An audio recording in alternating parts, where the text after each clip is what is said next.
നമസ്കാരം. News and വ്യൂസിലേക്ക് ഏവർക്കും സ്വാഗതം. സ്വർണ്ണക്കടത്തുമായി ബന്ധപ്പെട്ട് യുഎഇയിലെത്തിയ NIA സംഘം ഫൈസൽ ഫരീദിനെ ചോദ്യം ചെയ്ത് മടങ്ങി. കേസിൽ അറസ്റ്റിലായ സംജുവിൻ്റെ ബന്ധുവായ ജ്വല്ലറി ഉടമ ഷംസുദ്ദീനെ NIA ചോദ്യം ചെയ്യുന്നു. പ്രതികൾക്ക് സ്വർണ്ണക്കടത്ത് വ്യവസായം പോലെയെന്ന് കസ്റ്റംസ്. കോൺസുലേറ്റിന് തീരുവ ഇളവ് ലഭിക്കാൻ 2 വർഷക്കാലം സംസ്ഥാന സർക്കാർ അനുമതി നൽകിയത് സംബന്ധിച്ചുള്ള വിശദാംശങ്ങൾ ഹാജരാക്കണമെന്ന് പ്രോട്ടോകോൾ ഓഫീസറോട് കസ്റ്റംസ്. പ്രതികളുടെ ടെലിഫോൺ വിശദാംശങ്ങൾ തേടി BSNLന് കസ്റ്റംസിൻ്റെ കത്ത്. മുഖ്യമന്ത്രിയും ഗവർണറും പെട്ടിമുടി സന്ദർശിക്കും. ഉരുൾപൊട്ടലിൽ മരിച്ച ഒരാളുടെ മൃതദേഹം കൂടി കണ്ടെത്തി. മരിച്ചവരുടെ എണ്ണം 53ആയി. ധനബിൽ പാസാക്കാൻ പ്രത്യേക നിയമസഭാ സമ്മേളനം ഈ മാസം 24-ന്. സർക്കാരിനെതിരായ അവിശ്വാസ പ്രമേയത്തിനും സ്പീക്കറെ നീക്കണമെന്ന ആവശ്യത്തിനും പ്രതിപക്ഷം നോട്ടീസ് കൊണ്ടുവരും. സൈബർ ആക്രമണം സംബന്ധിച്ച വിവാദം തുടരുന്നു. പ്രതിപക്ഷത്തിന് എണ്ണി മറുപടി പറഞ്ഞ് മുഖ്യമന്ത്രി. സംസ്ഥാനത്ത് 1212 പേർക്ക് COVID-19 സ്ഥിരീകരിച്ചു. 880 പേർക്ക് രോഗമുക്തി. പൂജപ്പുര സെൻട്രൽ ജയിലിൽ 50 തടവുകാർക്ക് കോവിഡ്. നാം ഇപ്പോഴും കോവിഡ് മുക്തരല്ല, ജാഗ്രത കൈവിടരുതെന്ന് മുഖ്യമന്ത്രി. പ്രതിപക്ഷ നേതാവിൻ്റെ ആരോപണങ്ങൾ ഒന്നും കാണാതെയെന്നും കേൾക്കാതെയെന്നും മുഖ്യമന്ത്രി. ന്യൂസ് ആൻഡ് വ്യൂസിൻ്റെ ഇന്നത്തെ ചോദ്യങ്ങൾ ഒന്ന് പരിശോധിക്കാം. ഫൈസൽ ഫരീദിനെ ചോദ്യം ചെയ്ത് മടങ്ങിയ NIAക്ക് വേണ്ടതെല്ലാം കിട്ടി. കോൺസുലേറ്റ് ജനറലിനെയും അറ്റാഷയെയും കാണാൻ ദുബായിലോ അബുദാബിയിലോ അനുമതി ലഭിച്ചോ?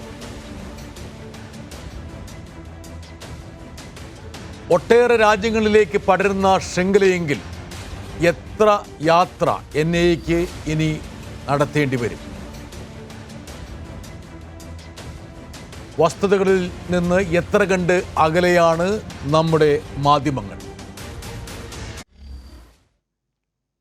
ഇന്നത്തെ ന്യൂസ് ആൻഡ് വ്യൂസിൽ പങ്കെടുക്കുന്നത് DYFI സംസ്ഥാന സെക്രട്ടറി ശ്രീ AA റഹീം, കോൺഗ്രസ് നേതാവ് ശ്രീ AA ഷുക്കൂർ, BJP വക്താവ് അഡ്വക്കേറ്റ് ജയസൂര്യൻ, പ്രമുഖ അഭിഭാഷകൻ അഡ്വക്കേറ്റ് അജയ്കുമാർ.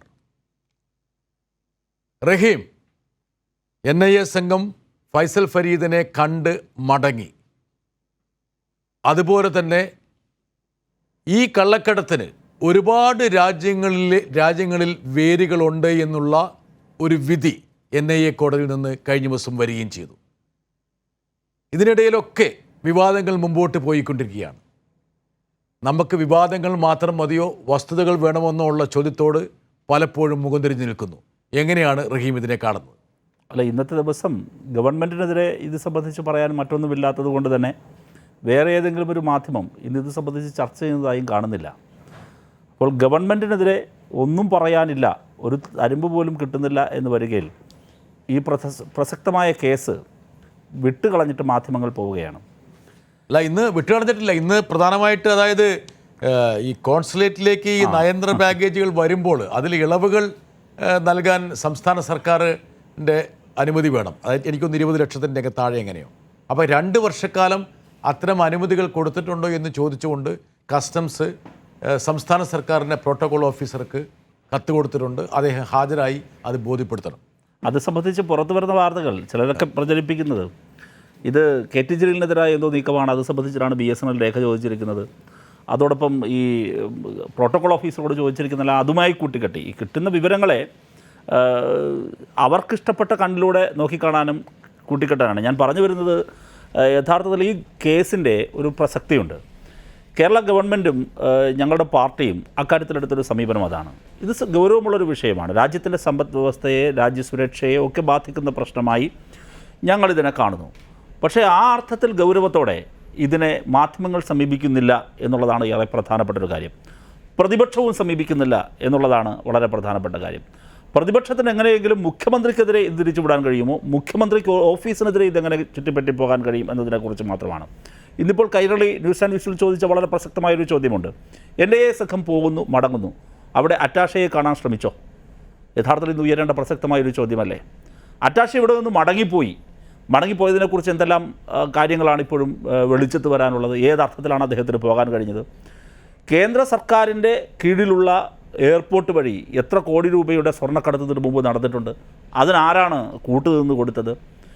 ഈ NIA അന്വേഷണം നടന്നു പോകുമ്പോൾ അതിൽ വരുന്ന ഈ തീവ്രവാദ സംഘങ്ങളുമായി ബന്ധപ്പെട്ട എന്തെല്ലാം കാര്യങ്ങളാണ്? ഇപ്പോൾ ഏതെല്ലാം രാജ്യങ്ങളിലേക്ക് പോകണമെന്ന് ഒന്നോ രണ്ടോ രാജ്യങ്ങളിലെ പേരല്ല, ഒരുപാട് രാജ്യങ്ങളിലേക്ക് ഇത് നീണ്ടു കിടക്കുന്നു എന്നാണ് NIA കോടതി സ്വപ്നയുടെ ജാമ്യം നിഷേധിച്ചുകൊണ്ടുള്ള വിധിയിൽ പറഞ്ഞിരിക്കുന്നത്. ഡിഫറെൻറ്റ് കൺട്രീസ് എന്നുള്ള വാച. ഞാൻ റഹീമിലേക്ക് തിരിച്ചു വരാം. എനിക്ക് തോന്നുന്നു ഇതിൻ്റെ വിവരങ്ങളൊക്കെ അറിയാവുന്നത് ഇപ്പം നമുക്കെല്ലാം ആകാംക്ഷയുണ്ട്. എന്താ കാരണം NIA സംഘം അബുദാബിയിലെത്തി ഫൈസൽ ഫരീദിനെ ചോദ്യം ചെയ്തു. ഞാൻ വിചാരിച്ചിരുന്നത്, അല്ലെങ്കിൽ ശരാശരി ആൾക്കാർ വിചാരിച്ചിരുന്നത്, ഇയാളെ കൂടും കുടുക്കം എടുത്ത് ഇങ്ങോട്ട് കൊണ്ടുവരും.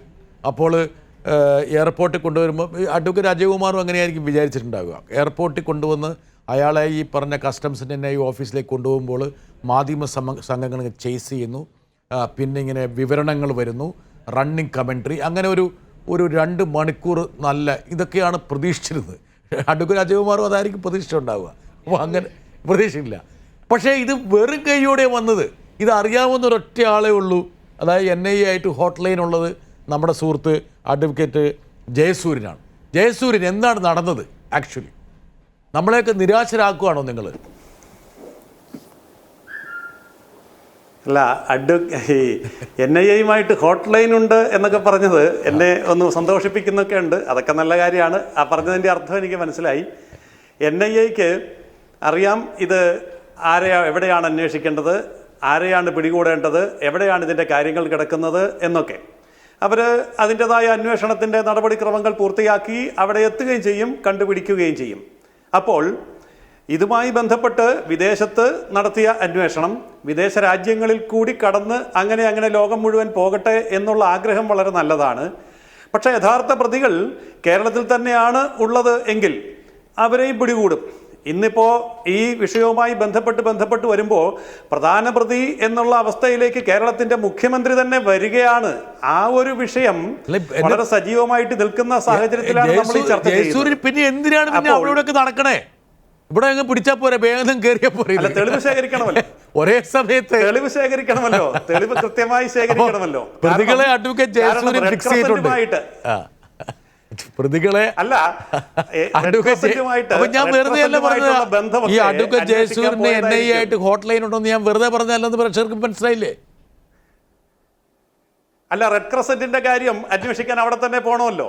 റെഡ് ക്രസന്റും ആയിട്ടുള്ള ബന്ധങ്ങൾ അന്വേഷിക്കണം. അതും കേരള മുഖ്യമന്ത്രിയുമായിട്ടും സ്വപ്നയുമായിട്ടുള്ള ബന്ധം അന്വേഷിക്കണം. അപ്പോ തീർച്ചയായിട്ടും അവരത് അന്വേഷിക്കും. വ്യക്തമായി. അഡ്വക്കേറ്റ് ജയസൂര്യന് ഒന്ന് കുറച്ചും കൂടി ഒരു ശക്തി പകരാൻ വേണ്ടി എൻ്റെ വളരെ അടുത്ത സ്നേഹിതൻ അഡ്വക്കേറ്റ് ഷുക്കൂറിനെയും കൊണ്ടുവരുവാണ്. ഷുക്കൂർ ഭായ്, അതായത് ജയസൂര്യൻ പറഞ്ഞു വെച്ചതിൽ നിന്ന് ഒന്ന് മുമ്പോട്ട് പോകും. അതായത് NIA വിദേശത്തൊക്കെ പോകുന്നുണ്ട്, പക്ഷേ ഇവിടെ കയറേണ്ട സ്ഥലത്ത് കയറുന്നില്ലെന്നല്ലേ ഷുക്കൂറിൻ്റെ പരാതി? എൻ്റെ സുഹൃത്ത് ബ്രിട്ടാസ്, ഞാൻ അഡ്വക്കേറ്റ് അല്ല, നിയമം പഠിച്ചിട്ടില്ല. ഇപ്പൊ എല്ലാവരും അഡ്വക്കേറ്റുമാരാ, അതാണ് എല്ലാവരും നിയമം പറഞ്ഞുകൊണ്ടിരിക്കുന്ന സമയം. അതുകൊണ്ടാണ്. ആയിക്കോട്ടെ, ഞാൻ അങ്ങനെ അല്ല. പക്ഷെ ഒരു കാര്യം ഞാനിത് താങ്കളെ പോർത്തുന്നതല്ല. ഒരുമാതിരിപ്പെട്ട അഭിഭാഷകരെക്കാളും നിയമത്തിന്റെ കാര്യത്തിൽ നല്ല ധാരണയുള്ളതാണ് ഷുക്കൂർ, അതിന് സംശയമൊന്നുമില്ല. അല്ല, ഇവിടെ ഇരിക്കുന്ന അഡ്വക്കേറ്റുമാരെ കുറിച്ചല്ല ഞാൻ പറഞ്ഞത്. നിയമം എന്നെ വിട്ടേക്കൂ, എന്നെ അതിൽ ഒന്നും പെടുത്തണ്ട. ഏതായാലും നമ്മുടെ ചർച്ചയുടെ ഭാഗമായിട്ട് ഇവിടെ ഏതായാലും ബ്രിട്ടാസ് പറഞ്ഞത് NIA-യുടെ അന്വേഷണം മുഖ്യമന്ത്രി വളരെ അഭിമാനത്തോടു കൂടി കത്തെഴുതി അതിൻ്റെ അടിസ്ഥാനത്തിൽ നടക്കുന്ന അന്വേഷണമാണ് എന്നൊക്കെയാണ് ആദ്യം പറഞ്ഞിരുന്നത്. എന്തായാലും കോടതിയിൽ വിജയകുമാർ അസിസ്റ്റൻ്റ് സൊളിസിറ്റർ ജനറൽ 2-ാം ദിവസം പറഞ്ഞപ്പോൾ അതിൽ നിന്ന് വ്യത്യസ്തമായ ചില കാര്യങ്ങളുണ്ട് എന്ന് ബോധ്യപ്പെട്ടു. എന്തായാലും മുഖ്യമന്ത്രിയുടെ ആവശ്യപ്രകാരമാണ് സ്വപ്ന സുരേഷിൻ്റെ ജാമ്യാപേക്ഷ തള്ളാനുള്ള പ്രധാന കാരണം മുഖ്യമന്ത്രി കൂടെ അന്നത്തെ ചർച്ച അതായിരുന്നു. മുഖ്യമന്ത്രിയുടെ കൂടെ ആവശ്യം കൊണ്ടാണ് എന്നാണ് പറഞ്ഞു വെച്ചത്. കൈരളി അങ്ങനെ തന്നെ പറഞ്ഞു. ഏതായാലും 2-ാം ദിവസം യഥാർത്ഥ വിവരം കാര്യങ്ങൾ പറഞ്ഞു.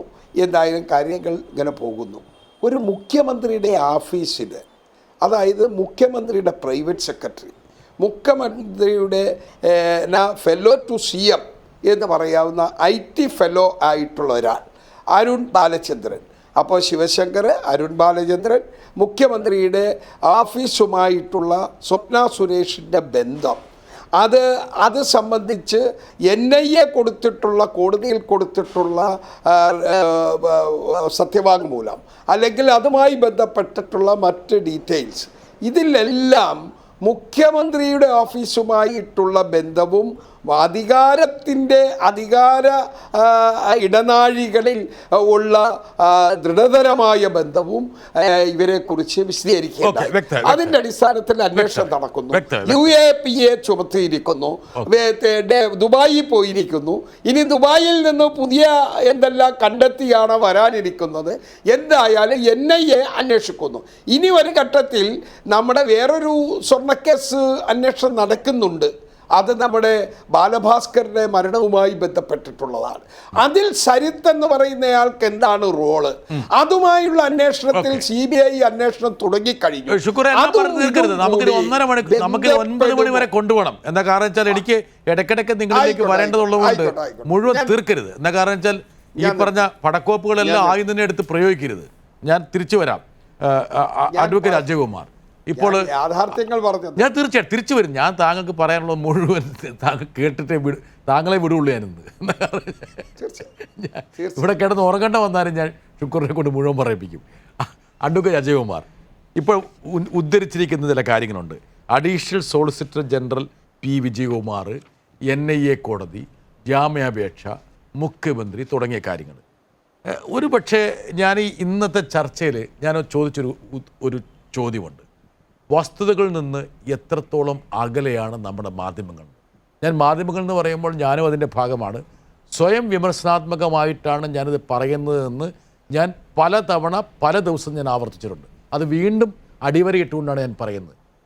ഈ സ്വർണ്ണക്കള്ളക്കടത്ത് കേസ് പൊട്ടിപ്പുറപ്പെട്ട ശേഷം ഇന്ന് നമ്മൾ എത്തി നിൽക്കുന്ന ഈ ഒരു സമയം വരെ വസ്തുതകളും മാധ്യമങ്ങളും തമ്മിലുള്ള ബന്ധം എത്ര കണ്ട് അടുത്തിരിക്കുന്നു, എത്ര കണ്ട് അകന്നിരിക്കുന്നു? ഇപ്പോൾ തന്നെ പരാമർശിച്ചിരിക്കുന്ന ഈ പറഞ്ഞ additional solicitor general P. Vijayakumar അദ്ദേഹം പറഞ്ഞ പ്രസക്തമായ കാര്യങ്ങൾ, NIA കോടതി പുറപ്പെടുവിച്ച 10 പേജ് വരുന്ന ഉത്തരവ്, ഇതൊക്കെ എങ്ങനെയാണ് താങ്കൾ നോക്കിക്കാണുന്നത്? ഈ കേസിൽ മാത്രമല്ല, ഇപ്പോൾ ഈ മിക്കവാറും ജനശ്രദ്ധ പിടിച്ചു പറ്റുന്ന മിക്കവാറും കേസുകളിൽ ഈ സെൻസേഷണൽ പോർഷൻ റിപ്പോർട്ടിംഗ് എന്നൊരു പ്രോസസ്സുണ്ട്. അതിൽ മാധ്യമങ്ങൾ തമ്മിൽ മത്സരിക്കും, ആരാണ് ഇത് ബ്രേക്ക് ചെയ്ത് ആദ്യം കൊടുക്കുന്നത്. പക്ഷേ ആ പറയുന്ന കാര്യങ്ങളൊന്നും തന്നെ മിക്കവാറും അവസാനമായി കോടതിയുടെ വിധി നമ്മൾ പരിശോധിച്ച് നോക്കുമ്പോൾ കാണാറില്ല. ഒന്നുകിൽ കോടതിയിൽ നടക്കുന്ന ചർച്ചകളോ ഇല്ലെങ്കിൽ കോടതിയുടെ വാദമുഖങ്ങളുടെ ഇടയിൽ ഏതെങ്കിലും റെക്കോർഡുകൾ ഉദ്ധരിക്കുന്നതോ ഒക്കെ എടുത്ത് അതിൽ ഒരു തെളിവിൻ്റെ കണ്ടെത്തലായി എത്തി എന്നുള്ള രീതിയിൽ റിപ്പോർട്ട് ചെയ്യാറുണ്ട്. പക്ഷെ നിങ്ങൾ മനസ്സിലാക്കാനുള്ളത്, ഒരു നല്ല ശതമാനം ആളുകൾ അതൊക്കെ അവിടെ നടന്നു എന്ന് വിശ്വസിക്കാൻ അത് കാരണമാകും. പല മാധ്യമ പ്രവർത്തകർ റിപ്പോർട്ട് ചെയ്യുന്നവരും നിയമത്തിൻ്റേതായ പിൻബലമുള്ളവരോ കോടതികളിൽ ആ ജുഡീഷ്യൽ പ്രോസസ്സിൻ്റെ ഇടയിൽ ഉണ്ടാകുന്ന സംഭവങ്ങളുടെ നിയമപരമായ വാലിഡിറ്റിയെക്കുറിച്ച് അറിയുന്നവരോ അല്ല. അതുകൊണ്ട് തന്നെ അവർക്ക് ആവശ്യം ഒരു ചാനലിൽ നിന്ന് അടുത്ത ചാനലിലേക്ക് പെട്ടെന്ന് സ്വിച്ച് ഓവർ ചെയ്യത്തക്ക ഒരു സെൻസേഷണൽ ന്യൂസ് ഉണ്ടാക്കുക എന്നുള്ളതാണ്, ഇല്ലെങ്കിൽ പ്രക്ഷേപണം ചെയ്യുക എന്നുള്ളതാണ്. അതിൻ്റെ അടിസ്ഥാനത്തിൽ ഈ കേസിലും കുറച്ച് കാര്യങ്ങൾ ചെയ്തിട്ടുണ്ട്. ഉദാഹരണം, ഒരു കാര്യം ഞാൻ പറഞ്ഞുതരാം. നമ്മുടെ NIA കോടതിയുടെ വിധി നോക്കിയിരുന്നോ? അതെ, വായിച്ചിരുന്നു. ഇപ്പോൾ വന്നിരിക്കുന്ന 10 പേജുള്ള വിധിയിൽ ഈ അവിടെ നടന്നിട്ടുള്ള ആർഗ്യുമെൻസിൻ്റെ രണ്ട് ഭാഗത്തിൻ്റെയും, ജിയോ പോളിൻ്റെയും മിസ്റ്റർ വിജയകുമാറിൻ്റെയും ആർഗ്യുമെൻസിൻ്റെയും കസ്റ്റംസ് സ്റ്റാൻഡിംഗ് കൗൺസിലിൻ്റെ വാദത്തിൻ്റെയും സംക്ഷിപ്ത രൂപങ്ങൾ അതിൻ്റെ അകത്ത് കൊടുത്തിട്ടുണ്ട്. അതിൻ്റെ അകത്ത് ഇപ്പോൾ ഒരു ബെയിൽ ആപ്ലിക്കേഷൻ കൺസിഡർ ചെയ്യുമ്പോൾ ഒരു പരമപ്രധാനമായ ഒരു ഫാക്ടറാണ് ഈ സമയത്ത് ബെയിൽ കൊടുത്താൽ, ഇൻവെസ്റ്റിഗേഷൻ നടക്കുന്ന സമയത്ത് ബെയിൽ കൊടുത്താൽ ഈ ഇൻവെസ്റ്റിഗേഷനെ ഏതെങ്കിലും രീതിയിൽ ടാമ്പർ ചെയ്യാനോ എവിഡൻസ് നശിപ്പിക്കാനോ പ്രതിയുടെ സ്വാധീനം കൊണ്ട് കഴിയുമോ? അതൊരു ഫാക്ടറാണ്. പിന്നെ നേച്ചർ ഓഫ് ഒഫൻസ്, എക്സിക്യൂഷൻ, അതിൻ്റെ ക്വാണ്ടിറ്റി ഓഫ് ഗോൾഡ്, ഇതെല്ലാം അതിൻ്റെ അകത്ത് വരും. ഈ പല ഘടകങ്ങൾ ഇവാലുവേറ്റ് ചെയ്യുമ്പോൾ മിസ്റ്റർ വിജയകുമാർ, ഞാൻ മനസ്സിലാക്കുന്നതനുസരിച്ച് പ്രതിയുടെ ഒരു മൊഴി എടുത്തു വായിച്ചു. അതുപോലെ തന്നെ 4ാം പ്രതിയുടെ മൊഴി, ഭാര്യയുടെ മൊഴിയും അതിൻ്റെ അകത്തുണ്ട്. ആ പറയുന്ന മൊഴികൾ വായിച്ച് അവർ തന്നെ അവകാശപ്പെടുന്നു ഞങ്ങൾക്ക് ഉന്നത സ്ഥലങ്ങളിൽ സ്വാധീനമുണ്ട് എന്നുള്ളത്. കോടതിയിൽ ഇവർക്ക് സ്വാധീനമുണ്ടെന്ന് സമർത്ഥിക്കുവാൻ വേണ്ടി റിലേ ചെയ്തു. ഇപ്പോൾ നിങ്ങൾക്കറിയാം, ഒരു പ്രതിയുടെ കൺഫെഷൻ പോലീസിൻ്റെ മുമ്പേ ആണെങ്കിൽ ഒരു വിലയുള്ള ഒരു കൺഫെഷനല്ല, അത് തെളിവിൻ്റെ ഭാഗമായിട്ട് വിചാരണ സമയത്ത് സ്വീകരിക്കത്തക്കതല്ല. പക്ഷേ 43D അനുസരിച്ച് UAPA ആക്ടിൻ്റെ CD-യുടെ ഭാഗമായി കിടക്കുന്ന ആ സ്റ്റേറ്റ്മെൻറ്റിന് കുറച്ച് പ്രാധാന്യമുണ്ടെന്ന് ഞാൻ സമ്മതിക്കാം. ഈ പറയുന്ന കാര്യങ്ങൾ വന്നപ്പോൾ അത് ഡയറക്റ്റായിട്ട് ഉന്നത സ്ഥലങ്ങളിൽ ബന്ധമുള്ളതാണെന്നുള്ള രീതിയിൽ ഒരു ഫൈൻഡിങ്ങിലേക്ക് എത്തി എന്നുള്ള രീതിയിൽ പല മാധ്യമങ്ങളും റിപ്പോർട്ട് ചെയ്തു. ഞാനൊന്ന് താങ്കളെ ഒന്ന് പോസ് ചെയ്യിപ്പിക്കുന്ന കാരണം വെച്ചാൽ അഡ്വക്കേറ്റ് അജയ്കുമാർ പറഞ്ഞ കാര്യങ്ങൾ എൻ്റെ കയ്യിലും ആ വിധിപ്പുറപ്പുണ്ട്. ഷുക്കൂറെ, ഞാൻ നിങ്ങൾക്കിത് അയച്ചു തരാം, നിങ്ങൾക്ക് കിട്ടിയിട്ടില്ലെങ്കിൽ. അഡ്വക്കേറ്റ് ജയസൂര്യൻ എന്തായാലും ഇത് കിട്ടിയിട്ടുണ്ടാവും, NIA കൊടുത്തിട്ടുണ്ടാവും, എനിക്ക് ഉറപ്പാണ്, അല്ലെങ്കിൽ കസ്റ്റംസ് കൊടുത്തിട്ടുണ്ടാവും. എന്തായാലും ഇതിൻ്റെ പ്രസക്തമായ കാര്യങ്ങൾ ഞാൻ ഇതിനകത്ത് ഒരു തരത്തിലും ഒരു മായം ചേർക്കുന്നതല്ല എന്ന് പറഞ്ഞുകൊണ്ടാണ്. ഇനി അഥവാ മായം ചേർക്കുന്നതാണെങ്കിൽ അഡ്വക്കേറ്റ് അജയ്കുമാർ എന്നെ പിടിച്ചോണം. അദ്ദേഹത്തിനെ ഞാനിവിടെ ആരോ പറഞ്ഞ പോലെ ഒരു പ്രധാനപ്പെട്ട ഒരു മധ്യസ്ഥനായിട്ട് വച്ചിരിക്കുകയാണ്. ഈ വിധിയുടെ പ്രസക്തമായിട്ടുള്ള കാര്യങ്ങൾ എന്താണ്? ഈ വിധിയിൽ NIA കോടതിയിൽ നടത്തിയ വാദങ്ങൾ, അദ്ദേഹം പറഞ്ഞ പോലെ ഏതൊരു വിധി ഉത്തരവ് കോടതി നടത്തുമ്പോഴും ആ കോടതി മുമ്പാകെ വന്ന പ്രധാനപ്പെട്ട വാദങ്ങളെ ആ കോടതി സമ്മറൈസ് ചെയ്യും. അങ്ങനെയാണ് ഉത്തരവിലേക്ക് പോകുന്നത്. NIAയുടെ വാദങ്ങൾ എന്ന് പറഞ്ഞ് ഈ 10 പേജിൽ NIA പരാമർശിച്ചുകൊണ്ട് ഈ പറയുന്ന NIA കോടതി ജഡ്ജി പി കൃഷ്ണകുമാർ എഴുതി വച്ചിരിക്കുന്ന കാര്യങ്ങൾ എന്താണ് ഒന്ന് നോക്കാം. ഓക്കെ, സ്വപ്നയ്ക്കും മറ്റ് പ്രതികൾക്കും തമ്മിൽ ആഴത്തിലുള്ള ബന്ധം, ഇതാണ് NIAയുടെ വാദങ്ങൾ. ഏറ്റവും പ്രസക്തമായ വാദങ്ങളാണല്ലോ ഇതിനകത്ത് വരുന്നത്.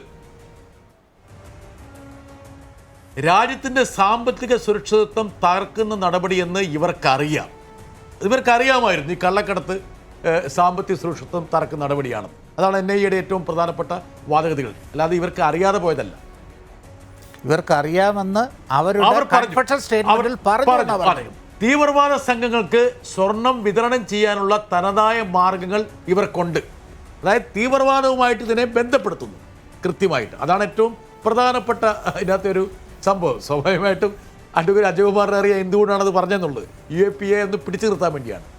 നിരവധി രാജ്യങ്ങളിൽ പതിഞ്ഞു കിടക്കുന്ന കള്ളക്കടത്തിൻ്റെ വിസ്തൃതമായ ഗൂഢാലോചന, അതിൽ ട്രാൻസ്ലേഷനാണ് ഫുട് പ്രിൻറ്റ്സ് ഇൻ ഡിഫറെൻറ്റ് കൺട്രീസ്. അതിനെ ഇങ്ങനെയാണ് നമ്മൾ പരിഭാഷപ്പെടുത്തിയിരിക്കുന്നത്. കുറച്ചുകൂടി നന്നായി എനിക്ക് പരിഭാഷപ്പെടുത്താൻ വേണമെങ്കിൽ പറ്റുമായിരുന്നു. അവശേഷിതമായ തെളിവുകൾ. ഓക്കെ, അടുത്തത് ബദൽ കറൻസിയായി സ്വർണത്തെ ഉപയോഗിക്കുന്നു. അതായത് ഒരു തീവ്രവാദ സംഘത്തിന് വേണമെങ്കിൽ ഡോളറിലോ പിന്നെ റുപ്പിയിലല്ലോ കൊടുക്കുക, സ്വർണം കൊടുക്കുന്നു, അവർ വിറ്റ് പൈസ ഉണ്ടായിക്കോട്ടെ. അതാണ് ബദൽ കറൻസി. സാമ്പത്തിക സുരക്ഷിതത്വത്തെ ബാധിക്കുന്ന ഏത് നടപടിയും സെക്ഷൻ 15(1) UAPA ആക്ട് പ്രകാരം തീവ്രവാദമാണ്. ഓക്കെ, അതാണ് ഒരു സെക്കൻഡ് ഒന്ന് പോസ്റ്റ് ചെയ്യുന്നു, അവിടെ നിന്ന് പോസ്റ്റ് ചെയ്യുന്നു. അതായത് ഇത് തീവ്രവാദം ഞങ്ങൾ ചെയ്തിട്ടില്ല എന്ന് പറഞ്ഞപ്പോൾ ഇവരുടെ പ്രവർത്തനം തീവ്രവാദമാണെന്ന് സമർത്ഥിക്കാൻ വേണ്ടിയിട്ടാണ് NIA, അതായത് സാമ്പത്തിക സുരക്ഷിതത്വം അട്ടിമറിച്ചാലും തീവ്രവാദമായിട്ട് വ്യാഖ്യാനിക്കാം, അത് UAPA 15(1) കൃത്യമായി പ്രതിപാദിക്കുന്നുണ്ടെന്ന് പറഞ്ഞത്. അത് വളരെ കൃത്യമാണ്. അടുത്തത് നോക്കുക, 20 തവണ, അത് വ്യക്തമാണ്, 20 തവണ 200 കിലോ സ്വർണവും ആഭരണവും സമാനമായ രീതിയിൽ ഇന്ത്യയിലേക്ക് കടത്തി. ഇത് NIA കോടതിയിൽ കൃത്യമായിട്ട് NIA പറഞ്ഞ കാര്യങ്ങളാണ്. 20 തവണ കടത്തി ഇങ്ങോട്ട് കൊണ്ടുവന്നതിനെക്കുറിച്ച് അഡ്വക്കേറ്റ് ജയസൂര്യൻ പറയണം. നിങ്ങൾ ഉത്തരവാദിയാണ്, നിങ്ങൾ എന്തുകൊണ്ട് കസ്റ്റംസ് ഇത് ചെയ്തു എന്നുള്ള കാര്യം പറയണം. അടുത്തത്, മുഖ്യമന്ത്രിയുടെ കത്താണ് കേന്ദ്ര ഏജൻസിയുടെ അന്വേഷണത്തിന് ആധാരം, എടുത്തെടുത്ത് പറയുന്നു. അടുത്ത്, ഇക്കാര്യം കൊണ്ട് തന്നെ രാഷ്ട്രീയ പോരാണ് കേസിന് ആധാരമെന്നത് നിൽക്കില്ല. പൊളിറ്റിക്കൽ റൈവലറി ആണ് എന്ന് അഡ്വക്കേറ്റ് അജയകുമാർ പറഞ്ഞതുപോലെ പ്രതിഭാഗം വക്കീലിൻ്റെ ആരോപണത്തെ ഖണ്ഡിക്കാൻ വേണ്ടിയാണ് NIA ഇതെടുത്തിട്ടത്. ഇതാണ് യഥാർത്ഥത്തിൽ NIAയുടെ വാദമുഖങ്ങളായിട്ട് ഈ 10 പേജ് വരുന്ന NIA കോടതിയുടെ വിധിയിൽ പറഞ്ഞിരിക്കുന്ന കാര്യങ്ങൾ. ഇതിനകത്ത് ഒരു സ്ഥലത്തും മുഖ്യമന്ത്രിയുടെ ഓഫീസിൽ നിന്നോ ഉന്നത കേന്ദ്രങ്ങളിൽ നിന്നോ പറഞ്ഞിട്ടേ ഇല്ല. അടുത്തത്, ഇനി NIA കോടതി എന്താണ് പറഞ്ഞത്? ഇതാണ് ഞാൻ വീണ്ടും പറയുന്നത്. മാധ്യമങ്ങളും വസ്തുതകളും തമ്മിലുള്ള അന്തരം, ആ വലിയ വിടവ് അഡ്വക്കേറ്റ് അജയകുമാർ സൂചിപ്പിച്ചതുപോലെ മത്സരത്തിൻ്റെ ഭാഗമായിട്ടാണോ സെൻസേഷത്തിൻ്റെ ഭാഗമായിട്ടാണോ അഡ്വക്കേറ്റ് റഹീം പറയുന്ന പോലെ അജണ്ടയുടെ ഭാഗമായിട്ടാണോ എനിക്കറിയില്ല. വലിയ ഒരു അന്തരം വന്ന് കാണുന്നു. എന്താണ് NIA കോടതി പറഞ്ഞത്? ആ NIA കോടതി വിധിയിലെ പ്രസക്തമായ കാര്യങ്ങൾ ഞാൻ പറഞ്ഞുതരാം. സ്വപ്നയുടെ പങ്ക് സുവിക്തം. അതാണ് ജാമ്യം തേടിയ സ്വപ്നയുടെ പങ്ക് സുവിക്തം. അടുത്തത്, ബഗേജ് വിട്ടുകെട്ടാൻ കോൺസുലേറ്റിന് വേണ്ടി സ്വപ്ന ഇടപെട്ടു. അതിലും തെളിവുണ്ട് കൃത്യമായിട്ട്. അടുത്തത്,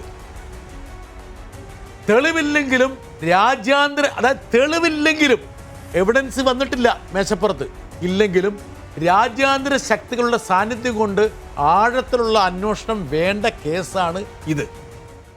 അതാണ് NIA കോടതിയുടെ ഉത്തരവാണ് കേട്ടോ. അതുകൊണ്ട് തന്നെ ജാമ്യം നൽകുന്നത് അന്വേഷണത്തെ ബാധിക്കും. അവസാനമായി പറയുന്നു, പ്രഥമദൃഷ്ട്യാ തെളിവുകൾ ഉള്ളതുകൊണ്ട് തന്നെ ജാമ്യം നിഷേധിക്കുന്നു. പ്രഥമദൃഷ്ട്യാ തെളിവുണ്ട് എന്നുള്ള കാര്യം നിഷേധിക്കാൻ പറ്റാത്തത് കൊണ്ട് ജാമ്യം നിഷേധിക്കും. എന്താണ് സെക്ഷൻ 43D ക്ലോസ് 5? ആരോപണം പ്രഥമദൃഷ്ട്യാ ശരിയെന്ന് വിശ്വസിക്കാൻ ന്യായമായ കാരണമുണ്ട്. ഇതാണ് എൻ്റെ സുഹൃത്തുക്കളെ NIA കോടതി വിധിയുടെ അത്. ഇത് വച്ചിട്ട് നമ്മുടെ മാധ്യമങ്ങൾ എന്തൊക്കെയാണ് കാട്ടിക്കൂട്ടി? വേണേൽ ഒരു സാമ്പിൾ ഞാൻ കാണിച്ചു തരാം.